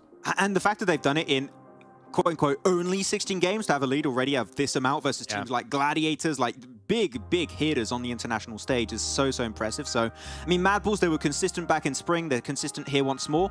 And I feel like they showed something a bit different today, Kalaris, also. It's the edge playstyle, which was not very present for them in the first 3 days, but here they showed that they can also be so good at that kind of playstyle when the circle does not come their way. So yeah, MADBULLS right now, the team to beat with 6 chicken dinners. Yeah. That is ludicrous in this event. It's insane. Definitely. And of course, Gladiators with 3 chicken dinners kind of way behind them here. But between those 2 teams, 9 out of the 16 matches have gone their way. Can the rest of the lobby catch up in regards to the sheer performance, the magnitude that those 2 teams are exhibiting up towards the top? For Major Pride, they really need to try and step things up, down at 8th place currently here. But again, MUERTE, Titan Gaming being able to put themselves in a decent spot. And look at that. So brings us back to where VIRTUS.PRO is. From 19th to 11th in the day. That's a success so far for me. Yeah, and that's all, by the way, without a single chicken dinner. They currently have 0 chicken dinners and it's still been climbing from 19th to 11th on the day, which is massive. And if they continue this way, I would say the way they've played today, I would love to see them at the bottom of the first page. There's still some clear improvements I feel like we could expect from this VIRTUS.PRO roster, but there's been some glimpses of greatness, and I want to see them capitalize on that. Though towards the bottom, PERMITTA has been slipping down, and unfortunately, Unicorns of Love, maybe another roster will help. I don't know. Who knows? Can you change rosters between days? No, I don't know. Yeah, no, Unicorns of Love having a bit of a rough time here throughout all of it. Considering that, again, as an organization, you kind of expect them to have, you know, heavier hits, heavier punches up towards the leaderboard, but that's by the by. Let's take a look at our predictions then throughout the day and see how those do fare, as it will be me and Blank leading the charge, Max, for today.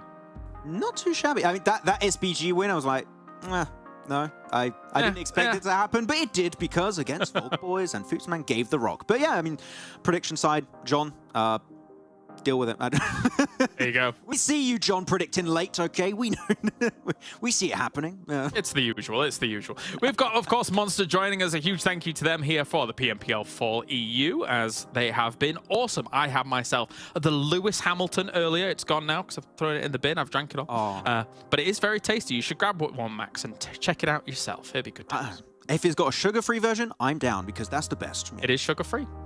Perfect. Give me one. There you go. All right. Well, final thoughts, Max, before we head out?